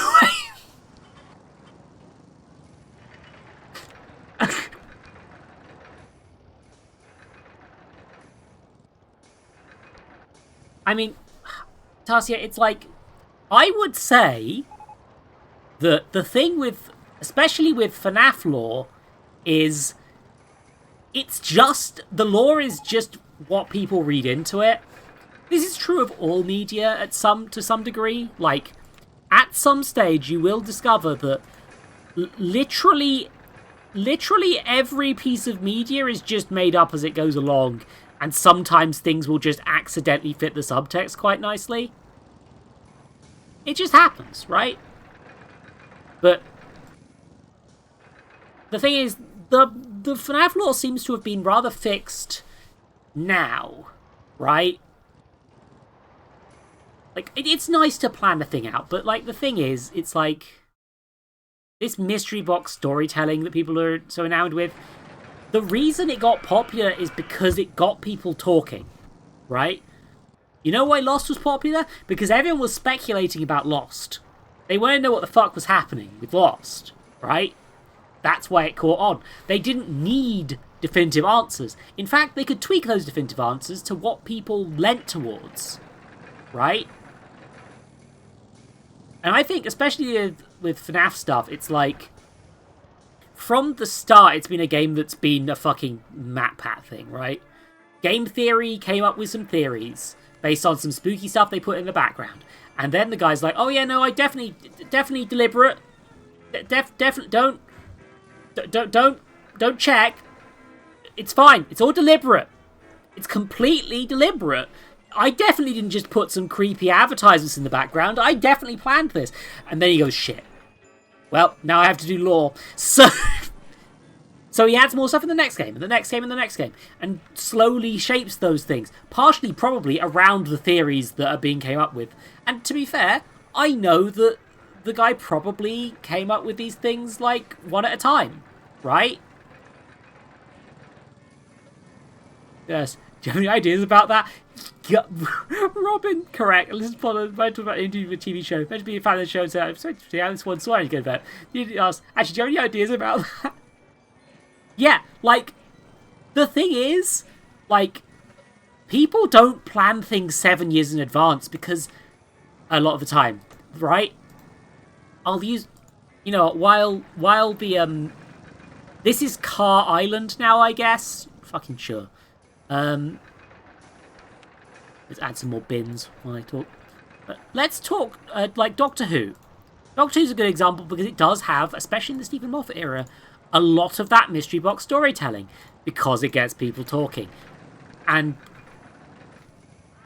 most of the story beats in Break Bad are planned 3 or 4 episodes in advance. Yeah, I believe that shit. Here's the thing. It's like, if you know thematically where it's going, it doesn't matter if you know the exact details. They didn't know it was going to end? Holy shit. And that's a fucking amazing TV show. Breaking Bad's terrific. Right?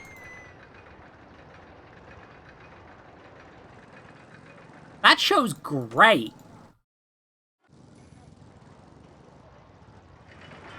He shot the fuse setting up pulses. There's no resolution planned for. I mean, yeah. That happens. I don't think that's a good idea, personally. I think you should have at least an idea of what is in the mystery box, right? I don't think you should do none. I think you should have enough of a plan that you can have a satisfying conclusion to that mystery, right? Game's first was connected to a real-life murder check. Well, yeah, that's the thing. That's probably why there's a load of creepy shit in there, because, like, inspired by that stuff. Because that's That's people get murdered at things. I'm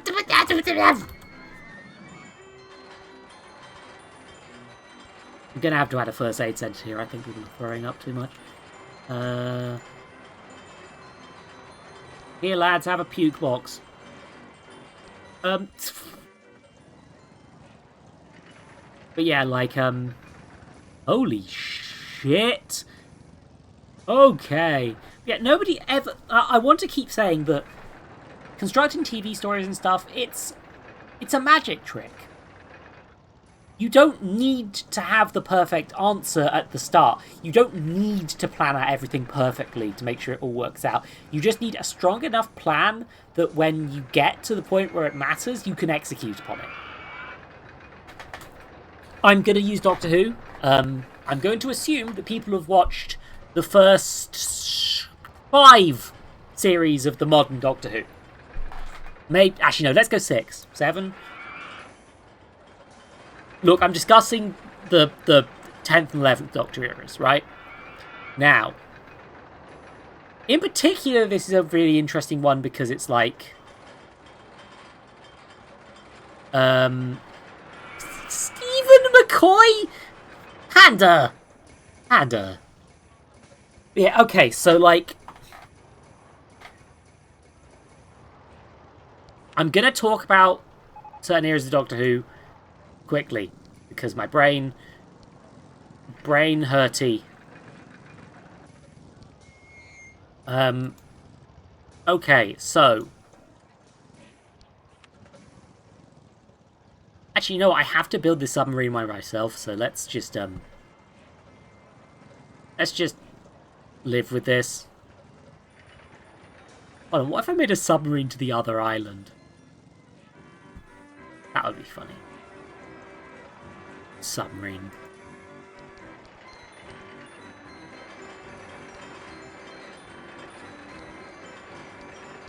Wait a minute. Oh, I'm realizing how they... Yeah, so, the Russell T Davies era, the first Russell T Davies era in Doctor Who, right? People like that one. People like that. People are a fan of Doctor Who, right? In that early bit. It's a pretty unanimous thing, right? They clearly had stuff planned. The Bad Wolf thing, they clearly had a plan of where that was going. And that was a pretty compelling mystery box. Not a thing that people were expecting, because it was like... Because Doctor Who hadn't done that sort of mystery box much before. Right?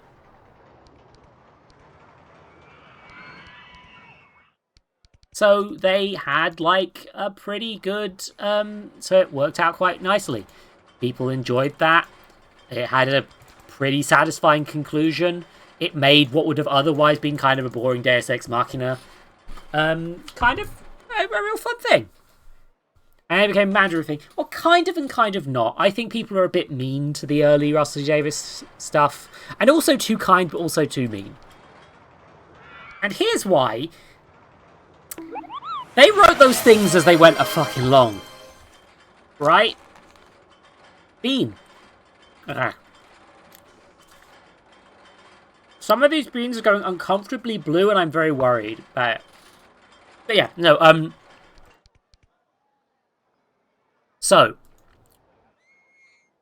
Series 1, Rose through to the Parting of the Ways, it feels incredibly solidly planned. It goes from one bit to another really, really strongly. There's running themes, right? It feels like a really solid thing. It establishes basically everything you need to know about Doctor Who throughout the course of the season in an accessible way, in a fun way. And that was mostly done as it went along, right? They were still writing those as the series was produced, and we know this because the lead actor fucking quit, right? They had to write in Christopher Eccleston leaving during the production.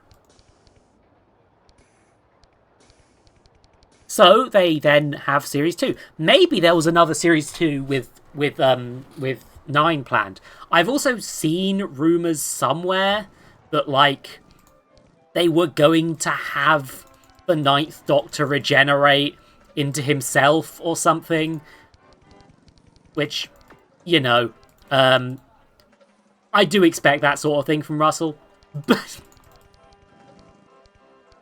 this is a compliment. He knows he's absurd. But yeah, like, I can't remember where that claim was, by the way, so pinch of salt in case I'm misremembering as well. Like, the Ninth Doctor leaving is still kind of confused. People still don't quite get what went on there, and they never will. Doctor Strange Tennant multiple times yet. Now, yes, there have been 4 Doctors who have been David Tennant. Admittedly, by that standard, there have been 2 that are Matt Smith, because the Ganger Doctor, but don't worry about it. It's fine.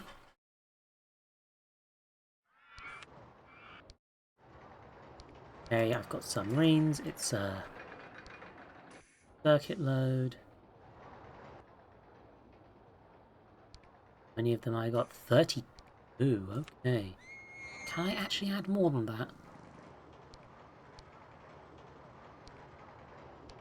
Holy shit, I can. Yeah, 40 will be enough. Yeah, so don't worry about it. Don't worry about David Tennant. This isn't the point. But yeah, so Russell T Davies, there's a reason David Tennant got cast quite quickly. And it's because he was already doing stuff for Big Finish. He was already available. I believe he'd already done a little bit of TV work with Russell at that point. So they went, you know what, we know you got the chops. We'll get you in last minute. David Tennant was apparently scared that he was going to be the Doctor who was there for even less time than Paul McGann, because now this is my crux of the argument here. They didn't know that they were going to get more seasons of Doctor Who in any of the early ones, right? All of Russell T Davies' early seasons were written as standalone things, with standalone arcs that were, like, nice and solid in their own regard. Heavily because every season could have been the last season of Doctor Who.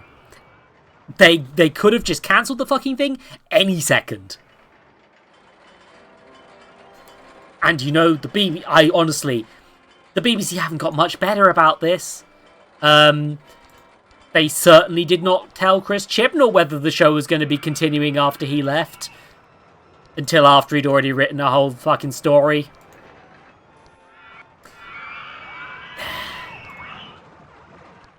You know, I think I don't like the BBC very much. I think I'm a bit upset at them for some reason. Can you tell why?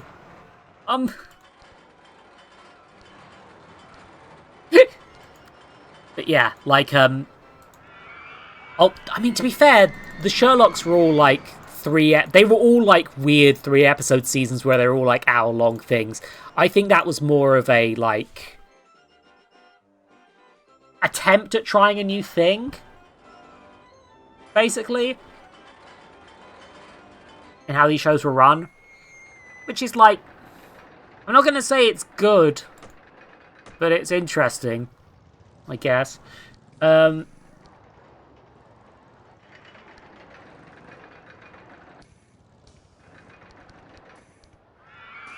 yeah, so basically until the Stephen Moffat era, this was a show being made by a man who was like, I'm not going to think about what happens next season.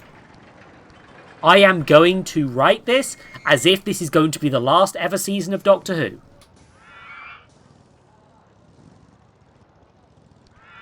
And I'm going to make sure that it's good. regardless.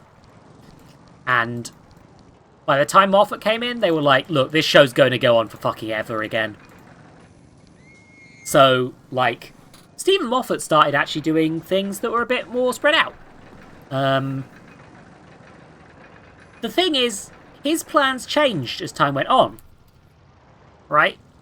Like, okay, like, the Rusty Zero, I'd say is, in spite of many flaws that get highlighted upon a rewatch, you get things like Martha coming in, having a clear plot line set up. They're doing a whole thing with it. And then she just leaves in the last episode because Russell was like... because people didn't like Martha enough. So she got written out. And only appeared in a few episodes of the next season. And got some more things in Torchwood. As a result of that, it's like... that wasn't planned. Martha was going to be there for seasons. And they just... they had to write a new companion because Martha wasn't working out. And they just brought Donna back because they knew she works already. Which, to be fair, I think led to David Tennant having more companions and as a result, more variety and just... I think that the variety of companions is interesting and good in Doctor Who. I think more Doctor Who writers should be willing to just be like, this character story is done, it's time to move on to another companion. Because, as it is, and also I think they should do things like, you know, having these characters continue to exist in the universe, like Martha got to do some Torchwood stuff. I mean, I know that sounds like a bad thing, but no. Because it was Torchwood Season 2 and it was the better one. But I think Torchwood Season 2 is the best Torchwood season, and that's maybe damning with faint praise. But yeah, like... But you reach the point with Stephen Moffat where he can do longer-term storytelling. Although they know that... And instead, he just kept splitting the seasons. I think that I liked it when each season was... I don't know.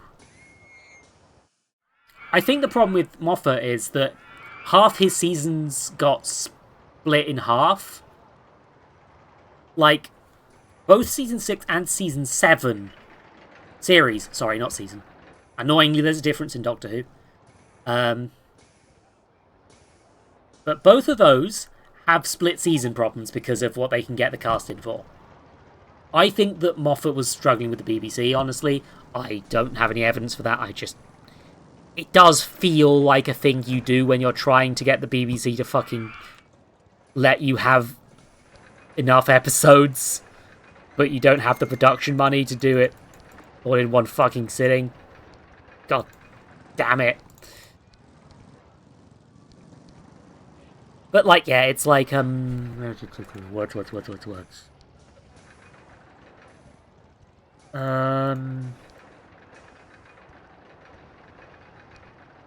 It becomes that, but yeah. I think it's, look, Stephen Moffat has a lot of problems. We should address what those actually are rather than just using vague statements, I feel. Like, we don't learn from that shit if we just continue to be like, oh, bad man, bad. We need to, like, think. We need to be like, why?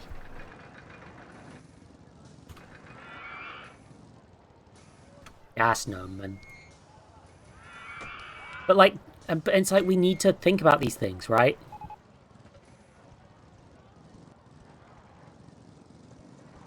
I don't think just being like, oh, he's bad, really covers it. Also, I had a whole point. What was the point? Let's put Mr. Bones here.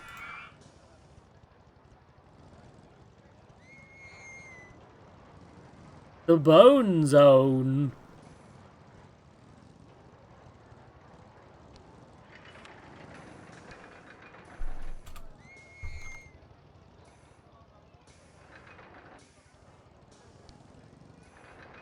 Yeah, like, look, I think that Stephen Moffat criticism is important. We're not doing that right now. Right now I'm trying to talk about a particular thing, which is that Stephen Moffat had the confidence that the show wouldn't be cancelled, so he just kept writing shit. Right? Like...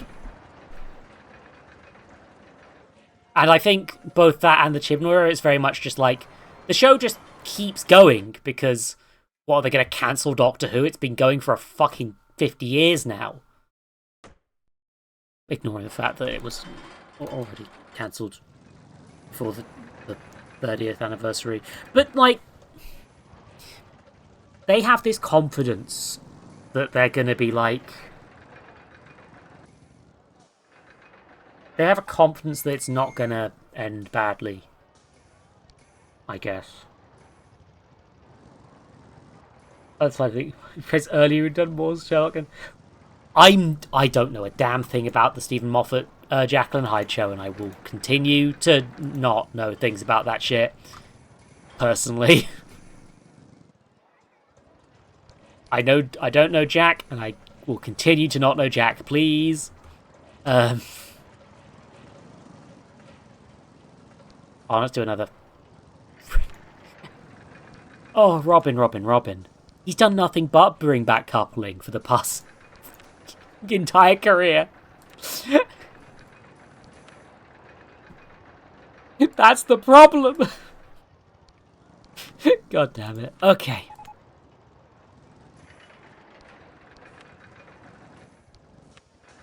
Yeah, no, the point being that, like, there is just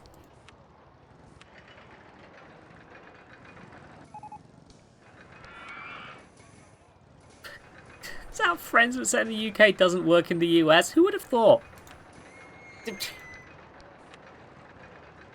My brain. I'm trying to remember my point. I had a point, like, half an hour ago, and then you kept talking about coupling.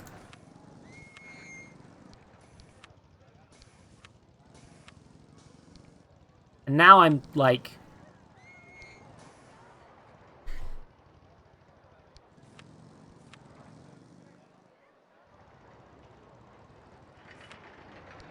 I'm genuinely trying to remember what the fuck it was. Oh, that's so annoying. Rain. I don't...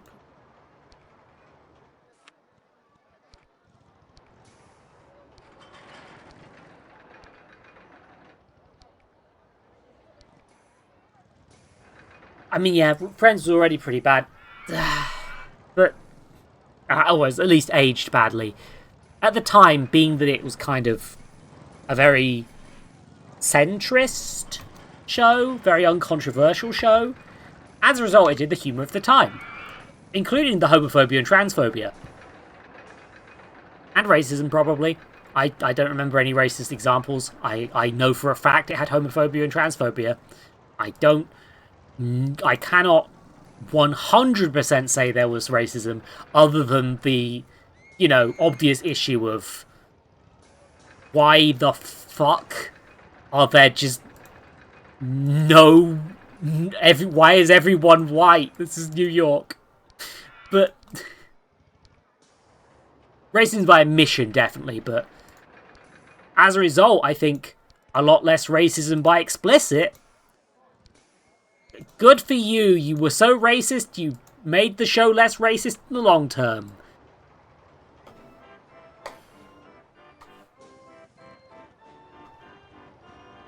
Oh god, was there a blackface episode? God damn it. Yeah, one black recurring character who was a short-term love interest. I think this is important to criticise. I also think that it's like... was the word?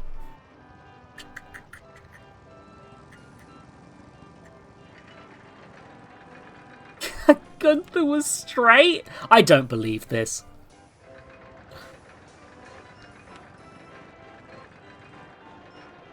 So, this one comes with decorations, and I just want to put a thing down.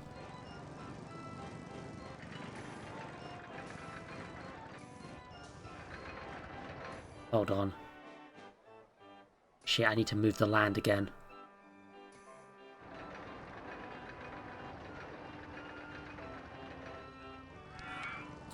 Time to terraform.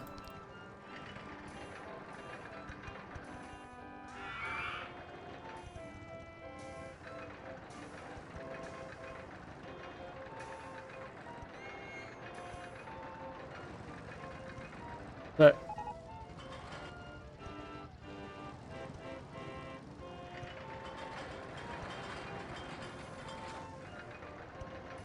my brain hurts still. Just give me the fucking castle. You test that. I'm gonna find a way to connect this to the path. You know what? You can get to this ride by going in between the lemonade stand and the t-shirt stall. Don't worry about it.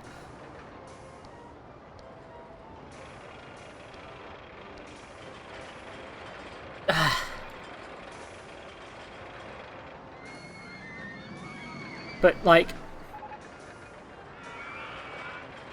the Rusty Davis area is probably better despite being less well planned. I want to say that Stephen Moffat is actually pretty good at planning out his series in advance until he reads Reddit, at which point he will change all of his plot points because he wants to be smarter than the audience, right? Oh, Panda, why did you have to say that? You're correct. There's more testicles in black people. But, like, genuinely, though, it's like, hold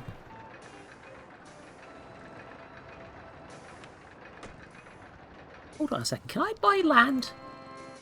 No, no land for sale.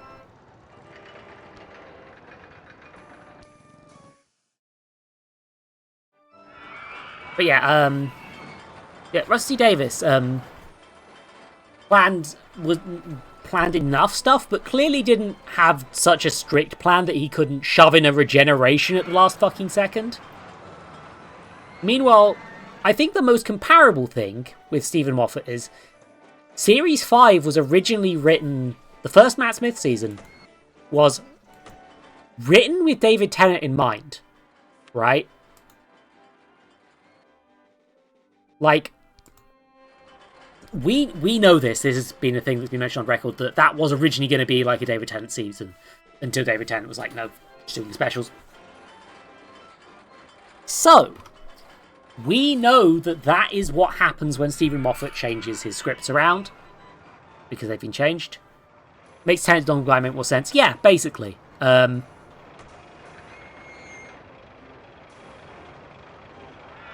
They couldn't get that done, so they stretched it out, basically. That's where there's those. And Moffat's season was pretty much ready before David Tennant would have regenerated. So, Series 5 has the Doctor basically die and come back to life via a method that isn't regeneration. Almost like they changed the script at the last minute, and that was going to be the last ever David Tennant story. And then he was going to regenerate in that one. And that was going to be the consequences for that whole thing, which, as a result, doesn't really have any consequences anymore, because Stephen Moffat didn't write any in, and as a result, it's less narratively satisfying, even though it is still a real good season. I want to be clear. Series 5 is one of Moffat's best. But, like, at the same time, it's just like...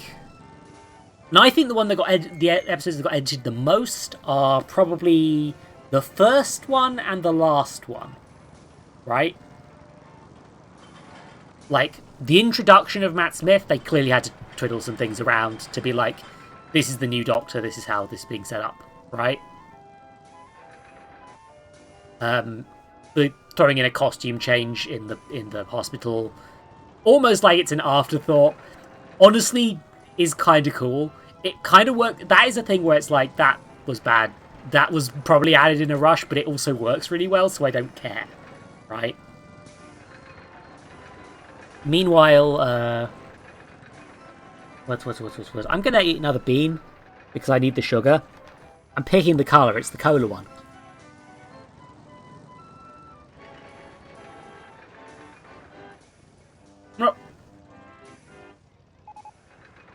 The idea, Panda, thank you for the other bean, is that he wouldn't have originally, and then they added the specials instead.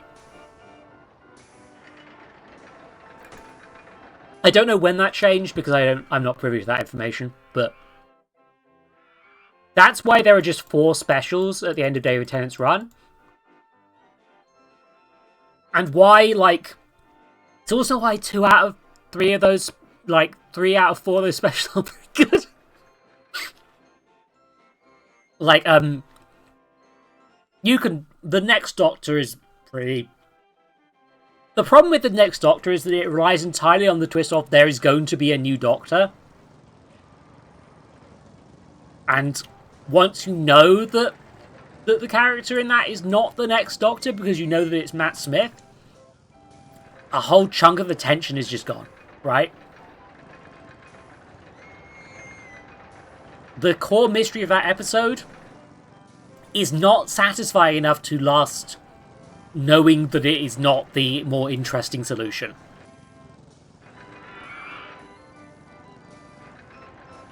Planet of the Dead, it's thoroughly mediocre, but it's written by Gareth Roberts, so, fuck him.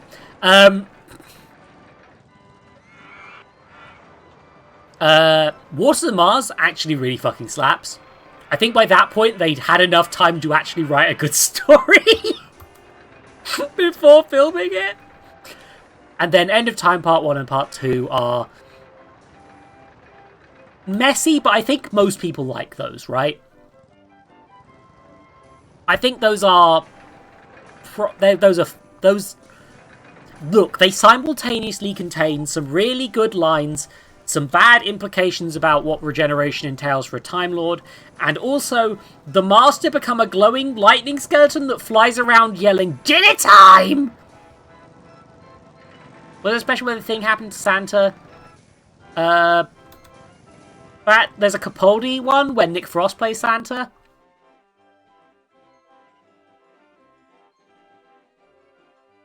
Look. That's a Series 6 thing. And was also one of the things I think was better planned, right? That's kind of a clever twist. Of like... this character name got misinterpreted. Even if they shouldn't have done the whole... Look, Series 6 has like is real bad and has like 7 different mystery boxes simultaneously. It's a mess. But I think if they'd focused in on 1 or 2 of those mystery boxes, it would have worked a lot better. But that's not the point I'm getting at. Because like Series 6, like Moffat had like so long to get the last episodes of Series 6 really, really good because there was a split season and everything. And instead he spent his time on Reddit and then changed one of the obviously foreshadowed twists that would have made... Okay, I've said this before, I think, on stream, but Series 6 has 2 distinct doppelgangers, right? One are the gangers. They do some cool ethics stuff with them. It's kind of a Battlestar Galactica reboot sort of deal, with them being like people, but not being accepted as people. Right? They're cool. I think that episode, although it doesn't really have enough time to go into it as much as Battlestar Galactica's remake, did genuinely have a lot of potential. Right? The only reason this episode exists, though, is because they wanted to do a twist where Amy turned out to be one for the whole series. Which is bad. I think that was a pretty messy twist. I wish that was better executed, because it isn't bad conceptually, it's just kind of like... We spent a whole episode talking about how gangers are people separate to themselves. How they could be so much more if they were allowed to be free. Then the Doctor murders one of them at the very fucking end. She's dead now. That was a unique person that could have been a plot point. It could have been like, this second Amy could have been something we work with, something we can like consider the ethical implications of. Does she want to continue traveling? Does she want her own separate life? How can she if Rory doesn't want 2 wives? Maybe Rory does want 2 wives. That would be neat. Now we're exploring polyamory on fucking BBC One. But no, she just dies. She's dead. She's dead now. There was also a clone of the Doctor in that one. Another cool idea, right? Maybe that Doctor survived. Maybe that Doctor did some cool stuff, right? Maybe when it comes to them needing a replacement Doctor to loophole their way out of a problem, that Doctor who has had an actual life would be a much more interesting sacrifice than just a random robot that showed up in the second half of the series to kill Hitler. Because Stephen Moffat decided that the title Let's Kill Hitler would get a lot of attention.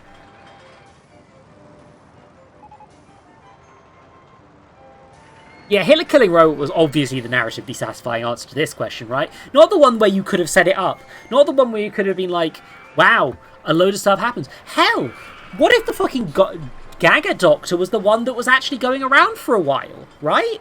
What if the real Doctor got left behind, and then when that Doctor catches up with the party, they're like, oh shit, the character that we've been having all this character development with for a whole season has actually died, right? Like, there's so much potential for drama there, and so much cool stuff you can do with, like, an additional rewrite, and the ability to not check Reddit and decide that everyone's guessed your twist and change it to something stupid that no one would have been able to guess because it wasn't in the show at the time. Because you didn't decided to... They found the correct puzzle piece, so you changed the fucking puzzle, Moffat!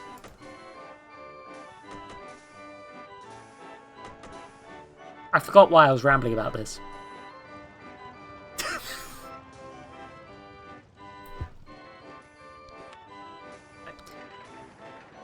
I mean, you can't accuse me of being a Time Lord, meat. I've got too many organs for that. No, too few organs. I have too few organs. Yeah, like, that's the thing. It's... These mystery box things, it's like, oh man, I didn't see that coming, was sort of seen as the ideal at that point. But, like... That's what foreshadowing is. It's rewarding people for paying attention. It's not supposed to... It's not a challenge, Stephen!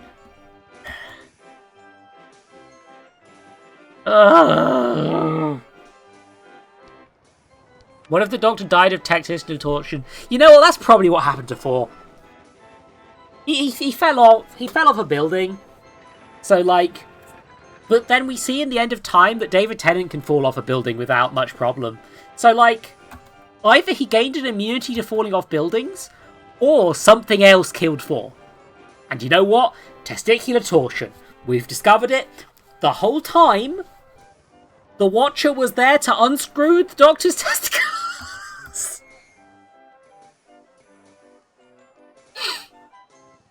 Ugh, yeah, Moffat will make a... Okay, yeah, I think that kind of covers it, though. Yeah, like, I think Russell T Davies would be a pretty good GM. Moffat would be a terrible one. And Chris Chibnall would, he'd follow the source book too much, and then as soon as he changed it, everyone would complain and he'd go back to just following the source book. Chris Chibnall is a sad, wet little boy, and I hope he has a happy life. He's my sad, wet little lad. I probably should refer to a real man as sad, wet little meow meow on the internet. He will hear this somehow.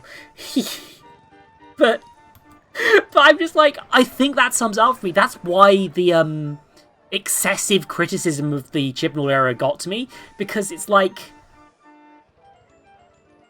he's not a bad showrunner because he's making terrible writing decisions that are going to kill the show. He's just sort of okay. He's fine. He's an uncontroversial fella. He's content. Well, no, he is, though, is the thing. Because he did a few cool things, and everyone acted like it was the end of the fucking show. But, like, no, they're fine. Didn't really do... There wasn't really much there. There's, like, it's fine.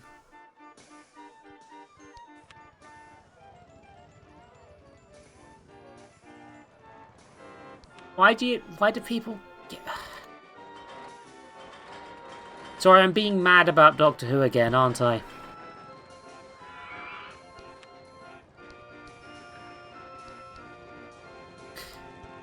Like...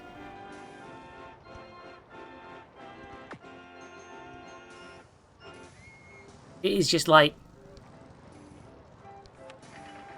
The fucking...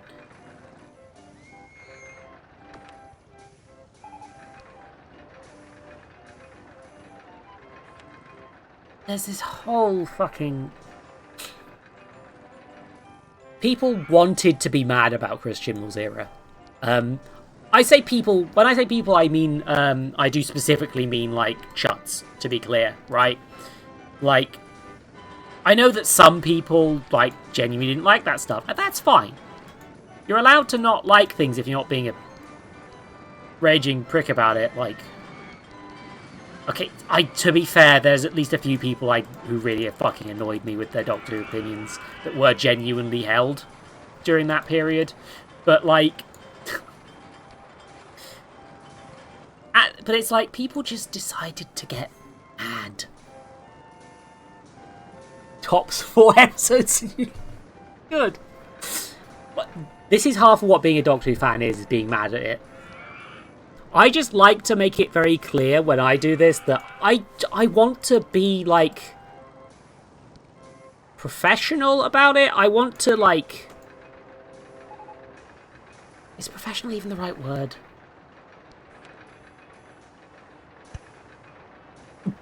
Okay, I put a tree on the lake by accident, but that works. But,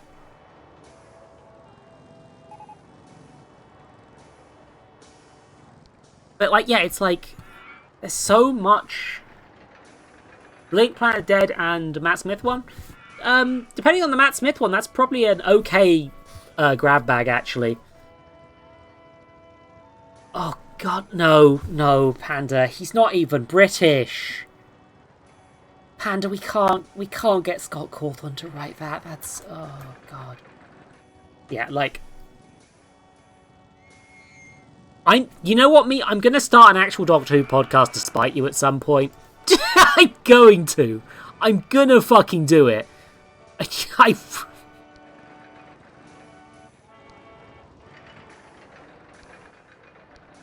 Uh-oh.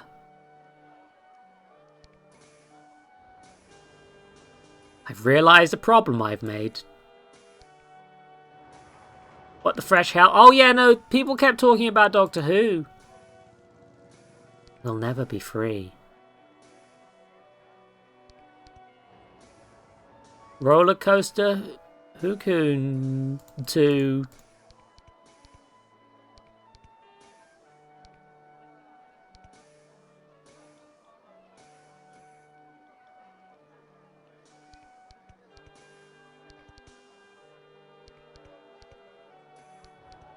I'm making a roller coaster. Do you like my roller coaster?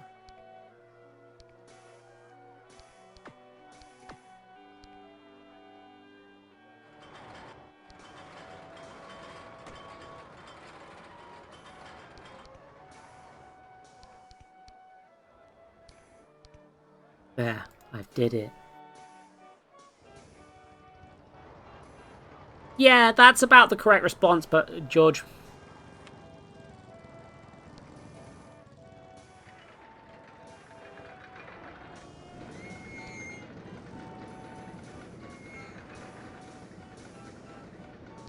Yeah.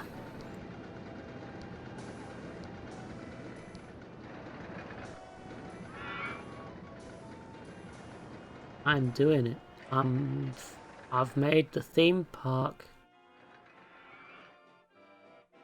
Nothing can go wrong. I don't think Doctor Who has done much mascot horror stuff. I think it would work really well. That does fit the whole, like, Doctor Who trend of mundane things turning out to be, like, space alien monsters. The sort of Monster of Week stuff that Doctor Who does really thrive on. I'm kind of surprised that nobody pitched that. I guess the Kablam Man kind of almost fits that, maybe. But then, the episode Kablam had a liberalism problem, so not many people got to appreciate it. Oh shit, I can build pizza. Give me a second. Everybody's getting pizza. It's pizza time for everyone. The pizza zone.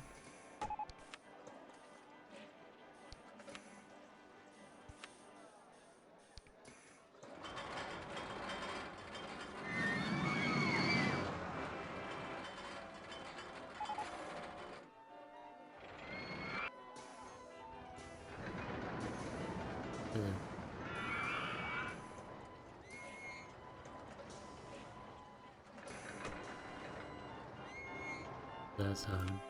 Everyone get pizza zone. It's time to pizza zone. Another of my hyperfixations has helped me. Yeah, like, I mean, there's an audio story with evil Muppets. Hold on, I need to. Weeping Angels and mascot horror. I mean, the thing with mascot horror is it's a weirdly defined genre created out of, like,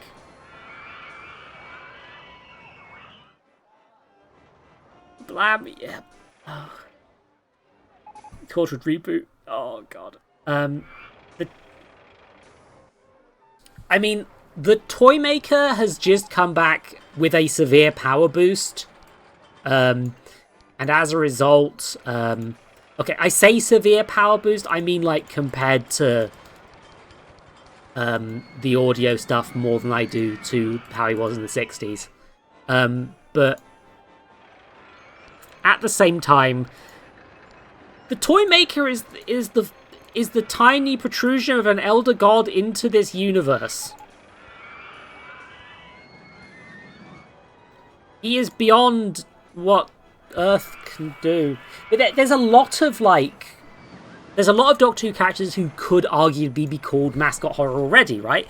If we're counting fucking, like, Hello Neighbor as a mascot horror, we don't need it to be a literal corporate mascot for it to count, right? And as a result, the Pating is a mascot horror character. Thank you for coming to my TED Talk. Like, I joke, but there was so much merchandise with the Pating on it after that episode. It feels like that thing existed for cynical reasons at that point.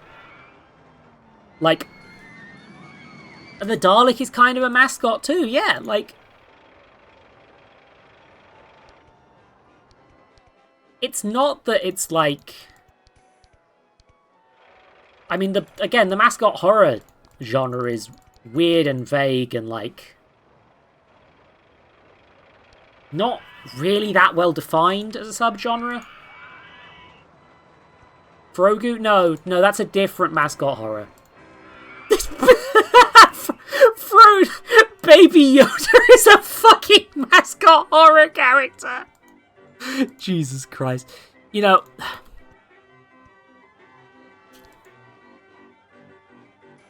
yeah, a lot of them are murder monsters, yeah. And that's the thing, Doctor Who has a lot of murder monsters already. It's, like, honestly surprising that nobody just sort of went for it already, I guess. In the Audio Jubilee, Daleks mascots for fascist regime, basically, yes. That story is really good. I believe it's on a lot of free audiobook sites, as are a lot of the early Doctor Who Big Finish audio dramas at this point. Chucky's retroactively mascot horror. Yeah, you see what I mean? We're going to go off track. But, like, But genuinely though, like, fucking,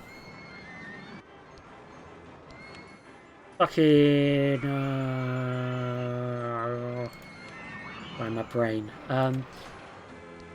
Doctor Who is probably already part of that genre by a lot of people's definitions, right?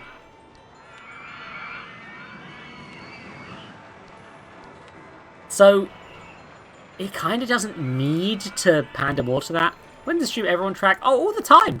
Don't worry about it. I'm selling roast sausage. And sody pops. There's loads of tracks, we can see them. Thanks. I haven't got many water rides actually. Let's just...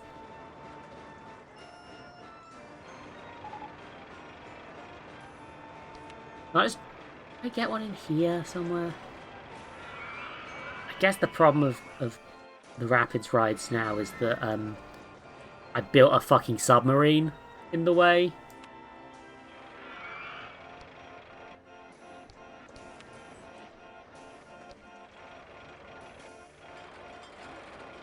Like, really what I should be doing is, like...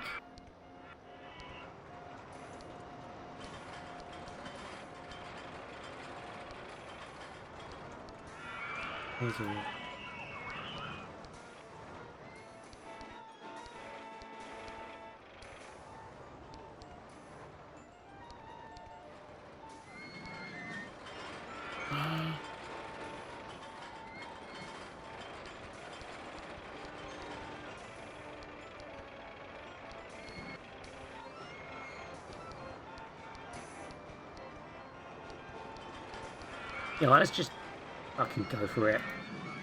Fucking connect there, fuck it. River Rapids ride.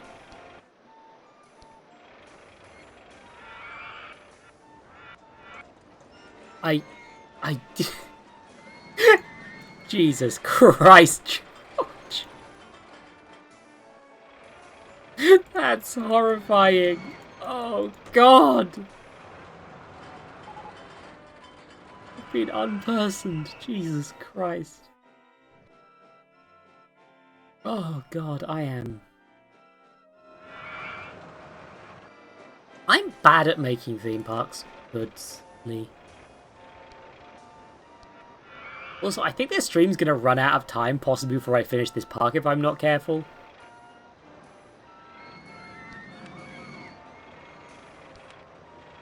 Okay, this is the Great White Whale. That seems fitting.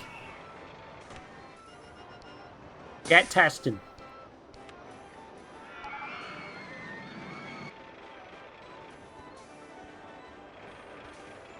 Green, white boy.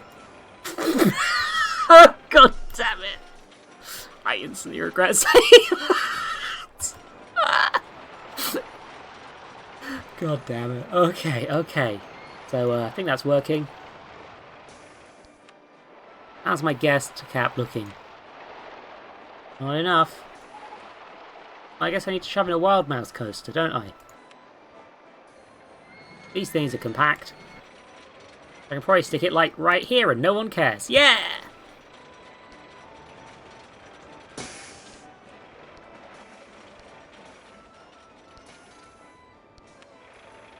Like, I wish I had more... My girlfriend's going to walk in and tell me off, because I've been saying this when I've been off-stream to her playing this as well. But I miss having the energy to be like, I'm going to make a whole fucking roller coaster and it's going to be cool as shit. Right? It's like, I feel like I used to be able to just like, fucking make roller coasters, right? But then, there's a reason why I'm not doing that right now, and it's because I'm burnt the fuck out. I'm having a rough time. So...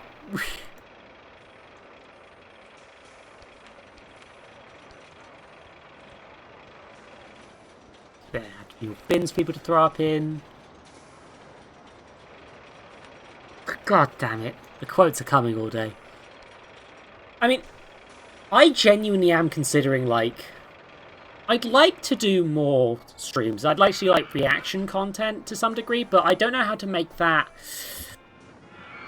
justifiable in my mind, if that makes sense.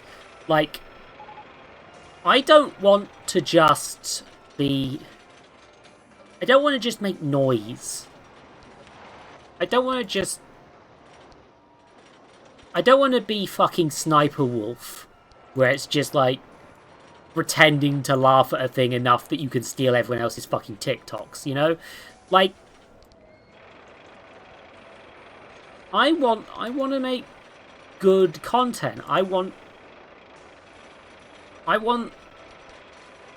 even if it's not necessarily the highest effort or like the fanciest stuff all the time, I want to make stuff that's good. I want to add things to this world, not fucking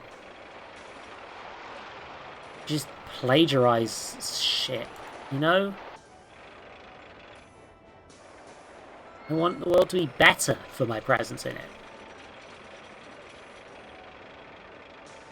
Just looking at some of the... Yeah, like, this is why I would never do just like a, like, I have friends that do these sorts of fancy content things, right? Like, holy shit, those both looped at the same time! Sorry, that roller coaster is fucking cool as shit. Edits out jokes that you're going to say myself. Yeah, that sort of level of shit. It's like, I want the world to benefit.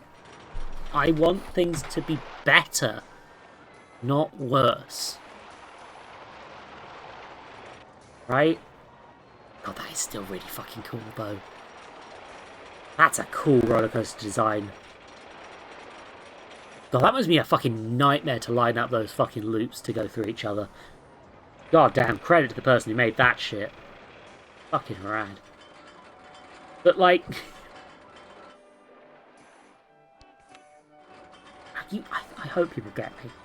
Right? Yeah, like, also Sniper Wolf fucking doxed a man. So, you know what? I'm already better than that. But...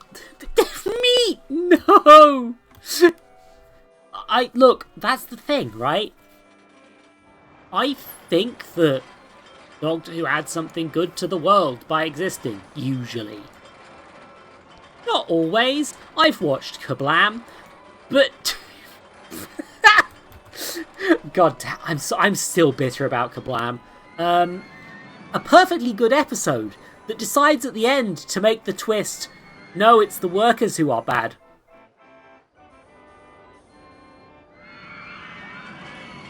What if, rather than Space Amazon being the bad guy, because obviously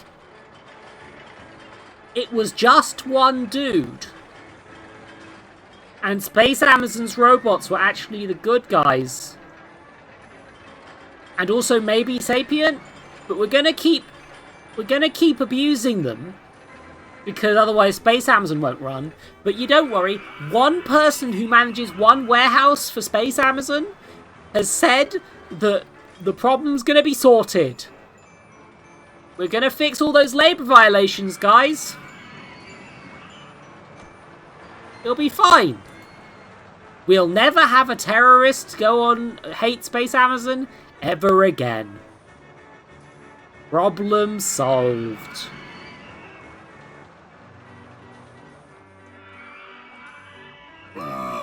Okay, so the thing with Kablam is that I feel like someone rewrote it at the last minute when they realised that Amazon sold Doctor Who products.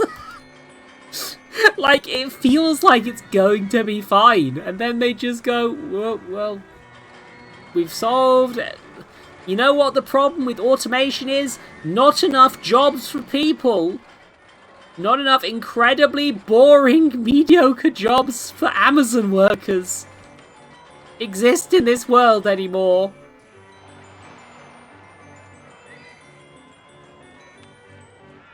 And the only reason there are any workers at all is because Space Amazon has a legal minimum. you know, the problem is clearly fucking the terrorist guy, right? Don't worry about it. Clearly all that guy's fault.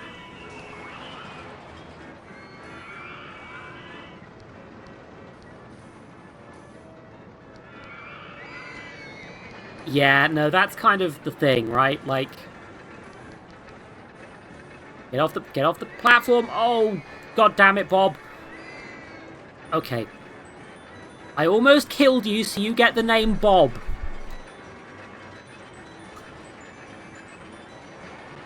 Don't die.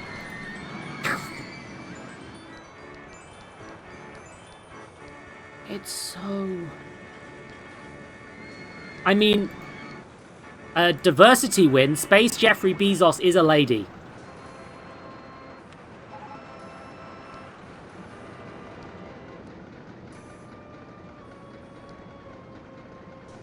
Specifically in Kablam. Because also in real life, Jeffrey Bezos is probably also Space Jeffrey Bezos. You know. He did go to vaguely space once. Girl Boss Bezos, or Girl Bezos for short. God. I'm sad. I'm sad about that episode again. Fucking hells. It's just... it's so close to not being utter shite. It's so close. I really do just want to, like, fucking... write fucking Kablam 2 and have it be like, yeah, nothing got fucking better.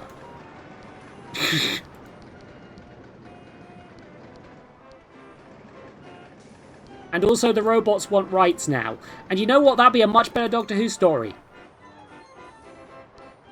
Fucking...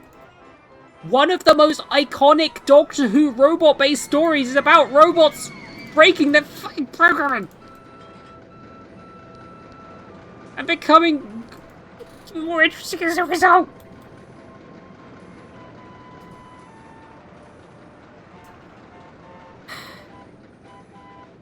God damn it, mate.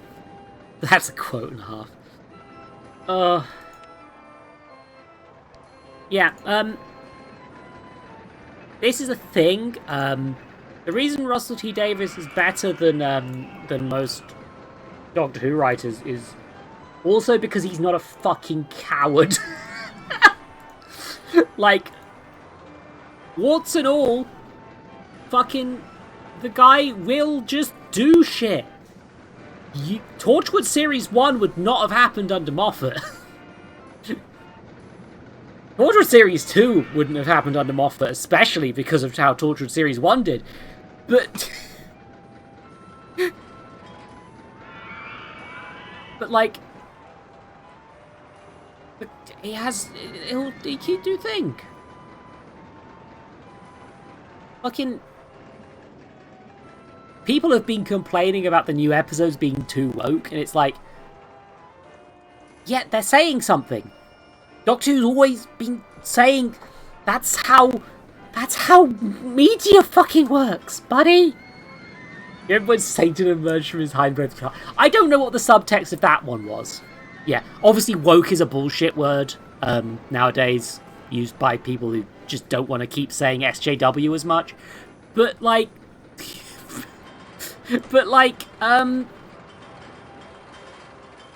yeah, like genuinely, Doctor Who has from the start had progressive themes in it. This is why it's good. Like, and I think one of the things I'm actually the most upset at Moffat about, even though he didn't cut down too much on his principles, he made a point. He did claim at one point that he was writing for the conservative audience as well because they also watch Doctor Who. And it's like, but buddy, conservatives don't understand subtext. You can put as much in as you want. They aren't fucking media literate enough to... Sorry. Meanwhile, Russell T Davies will be like, yeah, Donna's trans daughter saved the world using her Etsy shop that she has in a garden shed. Hey, the Doctor's fucking traumatized by the actions in his previous lives. And that's interesting to consider the drama of.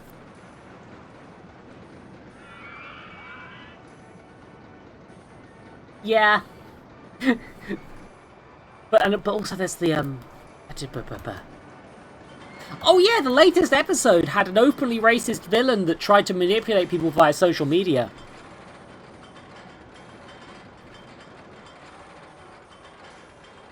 And gets defeated by a black man.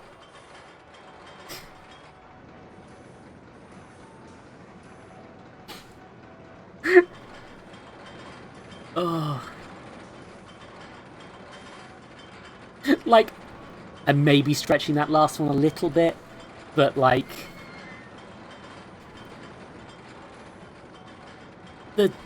you know what's the scary things in Doctor Who? Is when they're saying something.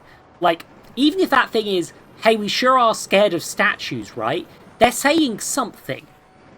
You know why the Weeping Angels were scary in the first one? It's because, like, that's the sort of thing you can imagine happening in real life. Like, statues are around. How would you know if a statue had moved when you weren't looking? Is your memory that perfect? Maybe you have imagined a statue moving in the past. That's fucking scary. There's fucking statues everywhere. There's so fucking many of them. The circus is here.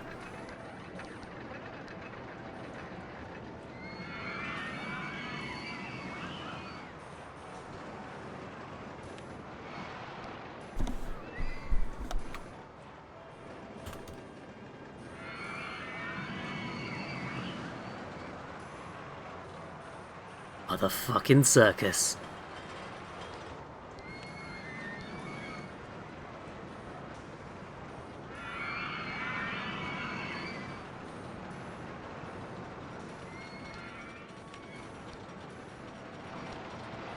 But, like, yeah, like, that's the thing, like... What's made... Yeah, like, Autons were scary because it's like, yeah, shop widow dummies, kinda fucking freaky.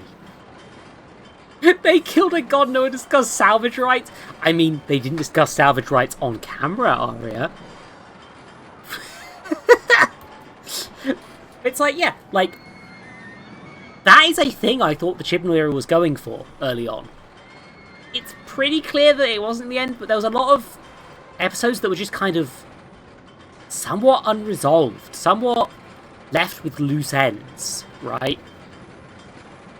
And I thought they were building something there. I thought they were going to probably revisit. Like, it was about Microsoft, was about Autons. I mean, it's okay to do new ideas sometimes, but yeah. This movie sounded really angry. It's basically... Weeping Angel motivation is very debatable and seems to depend on who's writing that particular episode a little bit. My favourite interpretation is they're basically just smart sharks. They're just predators, right? They're just hungry. They're not really like a society or anything like that. They just want to eat. They're a lot smarter than, say, a wolf or a dog. But, like, they're sharks. They see the big time meal and they go, yum yum, I want to eat that big time meal because I am a shark. But the costume, yeah, no. Weeping Angels are fun because they just, Moffat just struck gold with that shit. To blunt. Dude just, oh god, the Sonic go-karts are broken down. Okay. I need to start paying attention to... The rides that are breaking down, I'm gonna start making them get more regular checkups. You know, I'm gonna try and get one of every ride in the park. I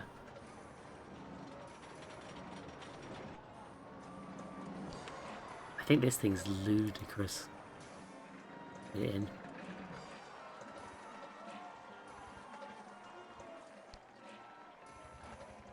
Come on.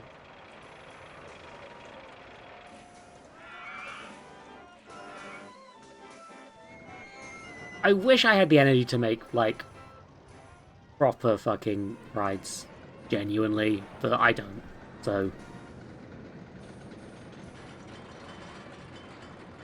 Sorry.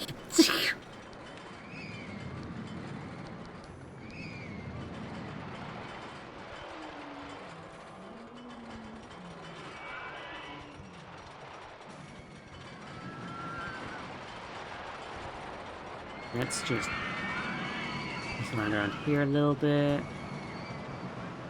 Like, hi Jude! Nice to see you. This is a fucking stream, alright, buddy.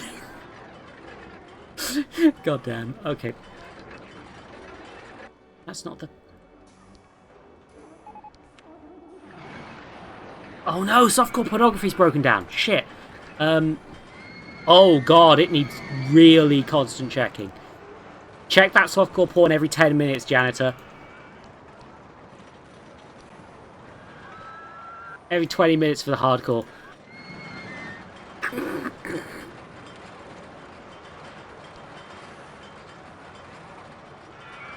These are what the ruggers last so long it dies of old age. I mean... The one I'm building right now isn't, but, you know. I'm trying to build a water slide, I guess. Give me the water slide, please. A water slide? Yes! There we go. Entrance here, exit here. They're going to get off. They're not going to even go into the island for this one. I'm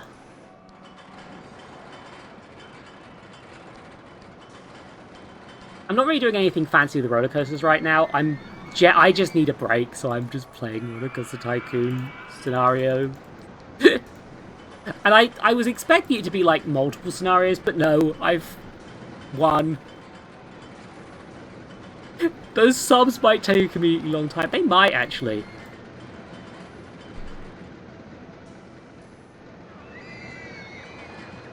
I should check in on the thoughts of guests. I'm not hungry. I feel sick. Submarine Ride 1 was great. Oh, people love this shit. Give me the guest thoughts. Yeah, no, people love this shit. The guests love my incredibly slow submarine ride. Yeah, like, I want to build a roller coasters from scratch, but I just don't have the energy today. Which is, I'm sad about it, but like, I'm gonna just complete my scenario. It's fine, don't worry about it. Nobody can make me. I mean,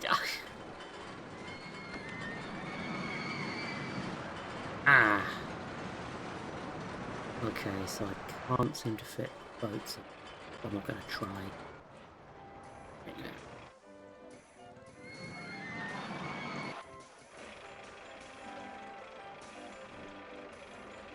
Yeah.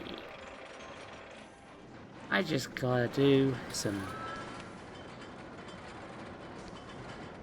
Not many... I'm not getting many thrill rides. I guess this is a roller coaster themed park. Is the idea. White whale... I should get something like... One of these like... Mermaid got... Vesta, corkscrew, stand up, junior.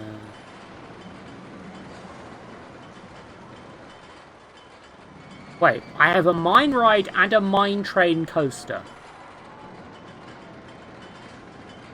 This is the mine coaster. This is the mine ride.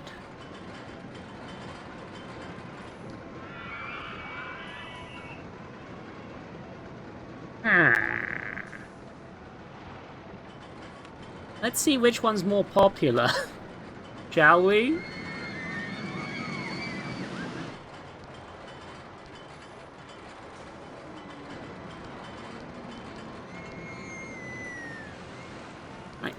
Problems connected. Oh, the Mind Coaster is probably the pornography, honestly. That's probably the closest we get. I like that 0 people called me out on that as well. Like, I was just like, yeah, gonna make the motion simulators it's hardcore pornography and softcore pornography. Nobody's mentioned it. Fiend! Oh, safest park in the country. Have a nice bed, Robin. I've gained the flying roller coaster, I guess.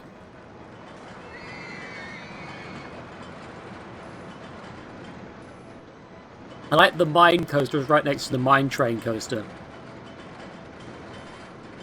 Is there a difference? I guess it's literally just like the thing. Like this one has a slightly different layout. Do you like new Doctor Who's? Yes. To be fair, I've liked terrible Doctor Who's, so that's not a high rating, but I think they were genuinely real good.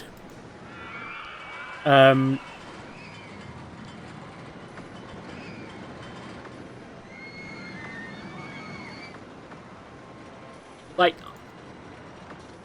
I've reached a sort of state of Doctor Who-based enlightenment where I can watch basically anything in the universe and go, there's some merit here, there's some interesting shit to talk about.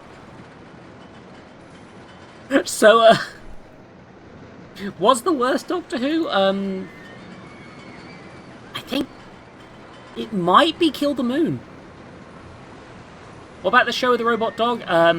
That could be one of 4 shows, June. That could be... Oh, I forgot the lightning effects switched on. I'll zoom out so you don't get flashed so much. Kill the Moon has... The thing with Kill the Moon is I genuinely like the final scene. I just hate everything leading up to that final scene. And also... The fact that final scene gets basically ignored in the next much better episode anyway, so it barely even matters. Ugh, Kill the Moon. But, like, what the episode is trying to do, as a part of the Doctor and Clara's character arc, interesting. But, like most of Series 8, it's just a hot fucking mess. And it varies heavily between being really good and really bad. Kill the Moon is even... Well, yeah, the Sarah Z video definitely got more people talking about that one. It's real bad. Please do not watch Kill the Moon if you feel like enjoying life. Be free. Do not watch the episode that was accidentally anti-abortion. How do you manage that? Ugh. But yeah, like genuinely though, George is right. K9 Company, a standalone K9 series made without Doctor Who branding. K9 also appears in the Sarah Jane Adventures and the core Doctor Who series at various points. I say various. There's actually like 4 K9s. K9 Mark 1 got left with Leela on Gallifrey. K9 Mark 2, which was built because they didn't want K9 to leave after they decided K9 was going to stay with Leela, got left with Romana in E-Space, and then eventually in the Extended Universe made his way back to Gallifrey. Don't worry about it. Both K9s have met in audio spin-offs. Don't worry about it. I think several K9s have died at various points in the Extended Universe. Don't worry about it. Coincidentally keeps being the same writer who keeps fucking killing them. He claims he doesn't have a garage.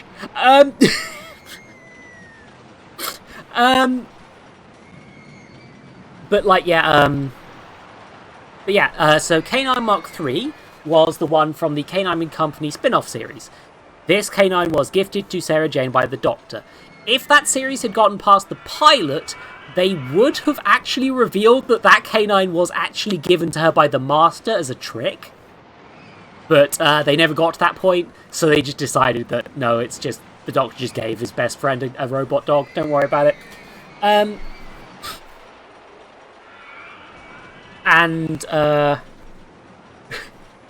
Not everything the Master does is made of cum, Panda. And then, in School Reunion, Kanar Mark III comes back, right? With Sarah Jane. He's broken, which is a reference to the way that K9 Mark III died in some Sarah Jane Smith. Oh, subscription! 3 just subscribed for 4 months. Gabby Moji. Gabby Moji! Yeah! But yeah, okay, so K9 Mark III comes back in technically first in the audio spin-off stuff. And because they want to do it as a more serious journalist sort of series, that K9 breaks down and gets taken apart by the villains!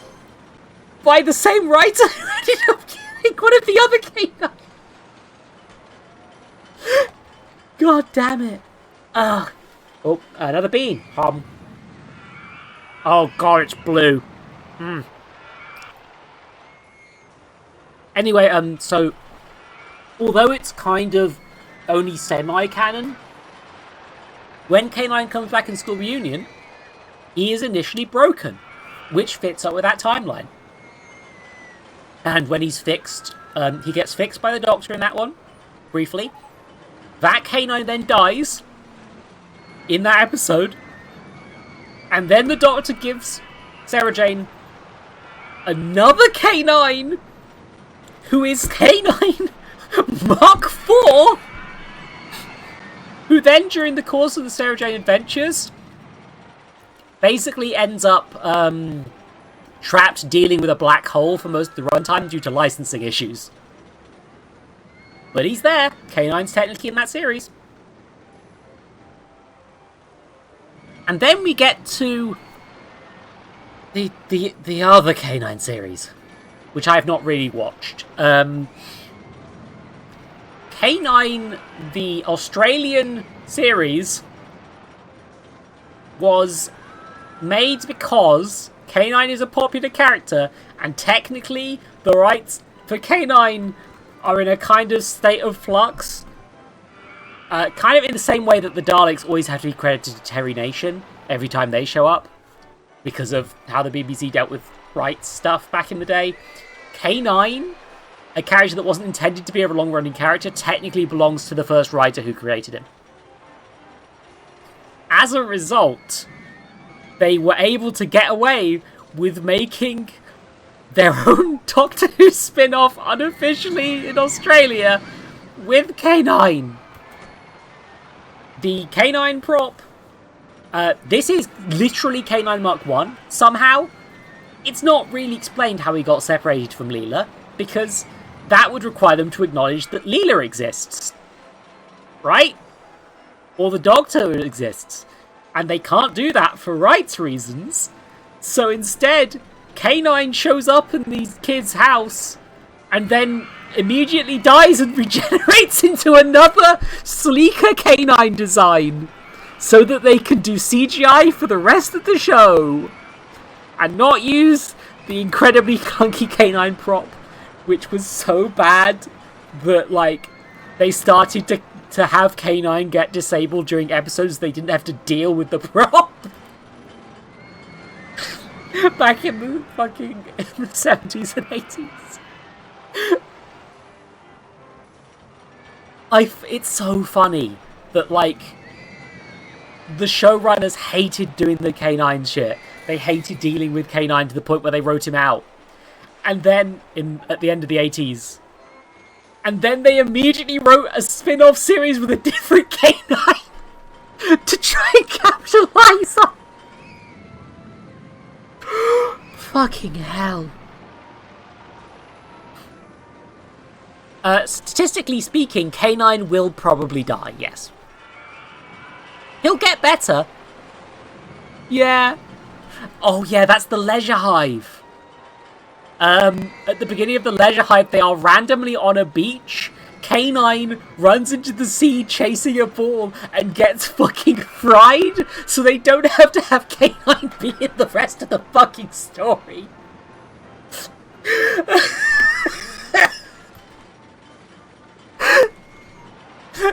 Uncharacteristically stupid, actually. K9 is usually quite smart. When written well, K9 is fucking great, but like, because he's a sassy little bitch, but like, he's also he's a robot, so they're allowed to kill him off fucking repeatedly and never think about the consequences of this. Oh, fucking hell. I need to build another roller coaster to... Hold on. Oh, I'm almost at the thing. I'm almost done with this level. And then I can go the fuck to sleep. That'll be nice. I'm gonna make a thing called Chocolate Log. Hopefully. This ride looks like a dick. This is a penis ride. I had a second where it was working. There we go. Penis ride. Test the log.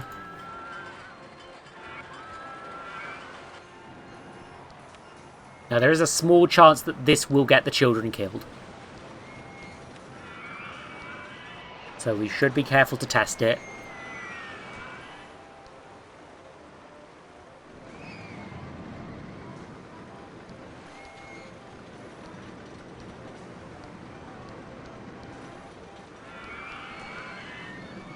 There we go.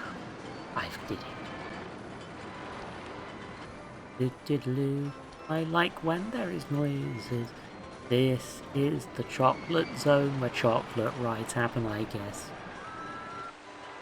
I don't want to know what a chocolate ride is now I've said it out loud.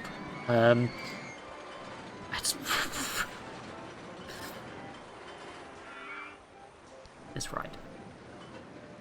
Oh shit, the queue line isn't finished. Uh-oh. I almost opened it.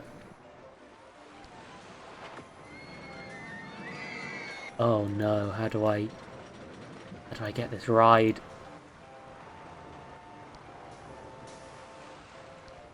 Ah. That's not the way you get the ride to the park.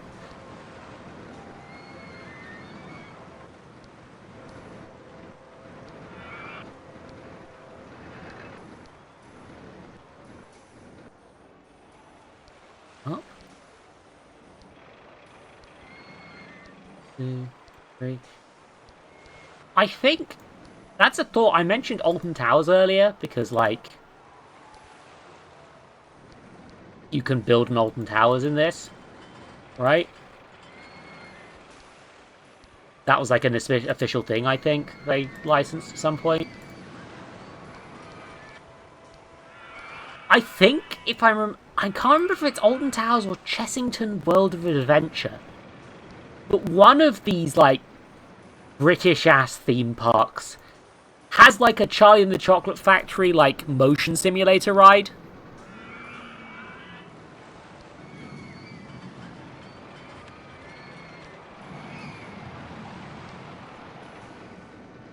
It's, like, genuinely just, like...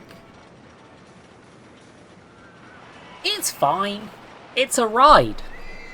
It didn't make the Roald Dahl estate want to never make movies ever again, so it's better than most of the fucking Dr. Seuss shit that happens. Oh god. You remember when The Cat in the Hat was such a bad movie that they no longer let people make live action Dr. Seuss films? Sounds like some Chessington shit. Yeah, but I think it's Chessington stuff. Now,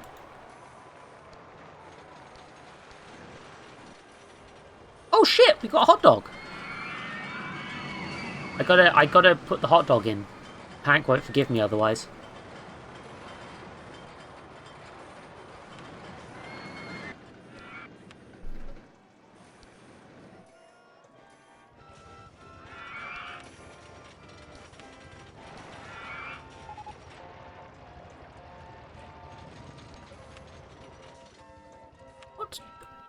Okay, now this hot dog is on a little... It's on its own terrifying hot dog trail.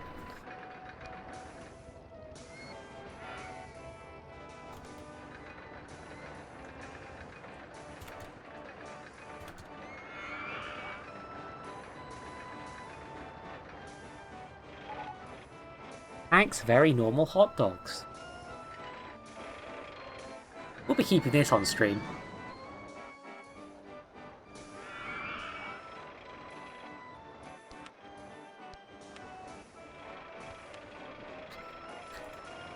I'm now going to be convinced that there's more hot dogs, less hot dog stands than there are every time I do things, aren't I? Oh dear.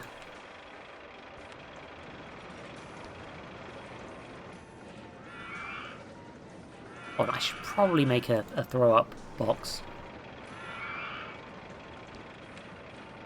There you go, have a throw-up box. Cash machine here? I guess I should put a cash machine in as well.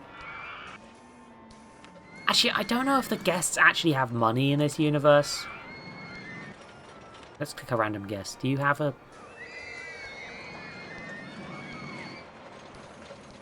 I guess because money doesn't exist, the cash machines are actually completely useless, but oh well. These guests only pay with their time. And, souls? Maybe souls. I might be eating their souls. I think that's how theme parks work, right? Which corporation owns your soul? For many people it is Disney.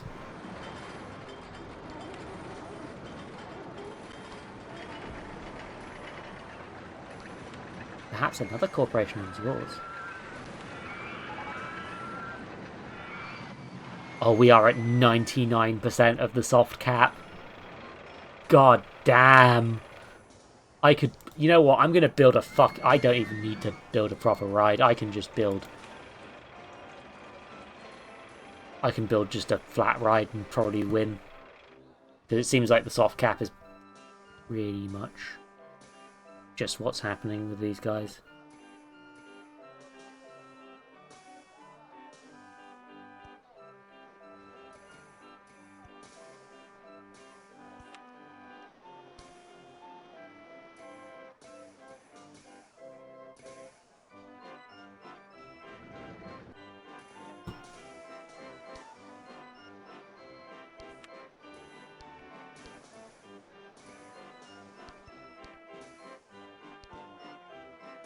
You're 40% medication? Oh no. I don't like when my friends are dying from medicine.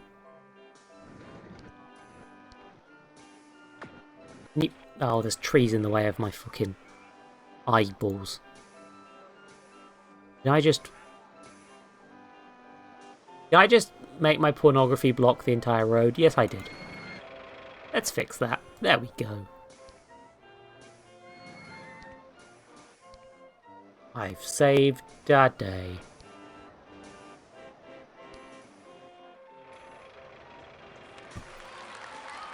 Hey! I did it. And then all the little fellas clap and I kill all their balloons as they leave the park. Zoe.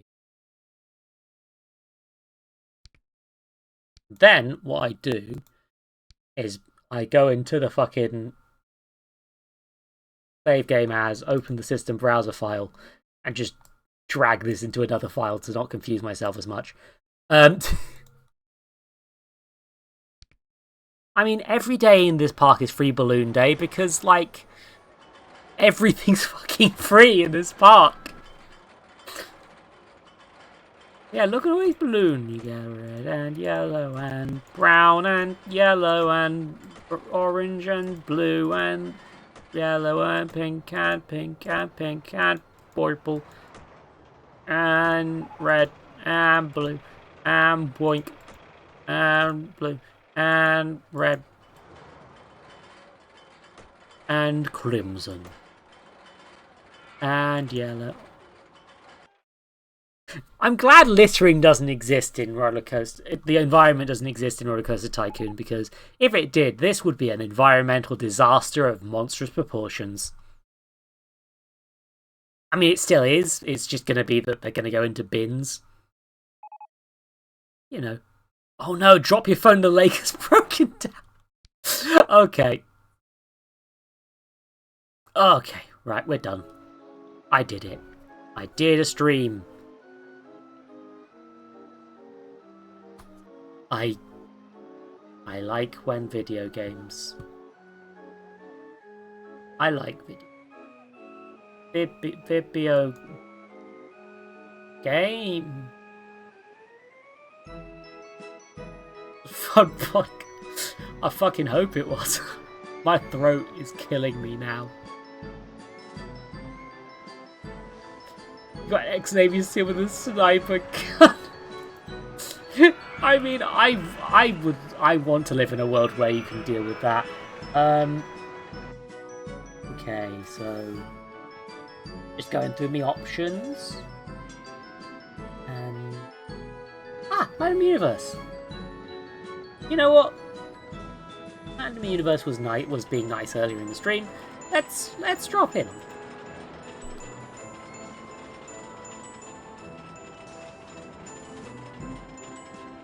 Apparently she's playing Arkham Origins, so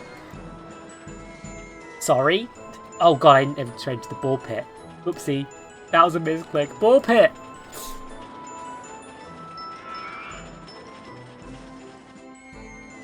Yeah, Random Universe comes and chat every now and then, and she seems lovely. So they should get direct. We think Chris is in the lead, and it's growing in the lead. Yeah, Chris is growing. I'm out of point. You insider trading motherfucker. I know you are. You insider trading motherfucker. Look, Adam, it's 51 to 49. The people have spoken. By people, I mean me. I have spoken. I will close the poll in 1 minute. 1 minute, the poll will close. Oh my god. Chat, I call upon you. Vote for Chris. Help me beat titties. If you vote for Ada, I'll suck your dick. What? Huh? Wow. No, it's not true. It's slander. No, I got the screaming. Yeah, I forgot about the Rollercoaster Tycoon. You're getting them until we leave. You know what? Before we go as well, I'm gonna eat more bean. Fuck it. Oh god, the raid's going through. No, cola beans. I stream on Wednesdays and Fridays 8 PM. Bye bye.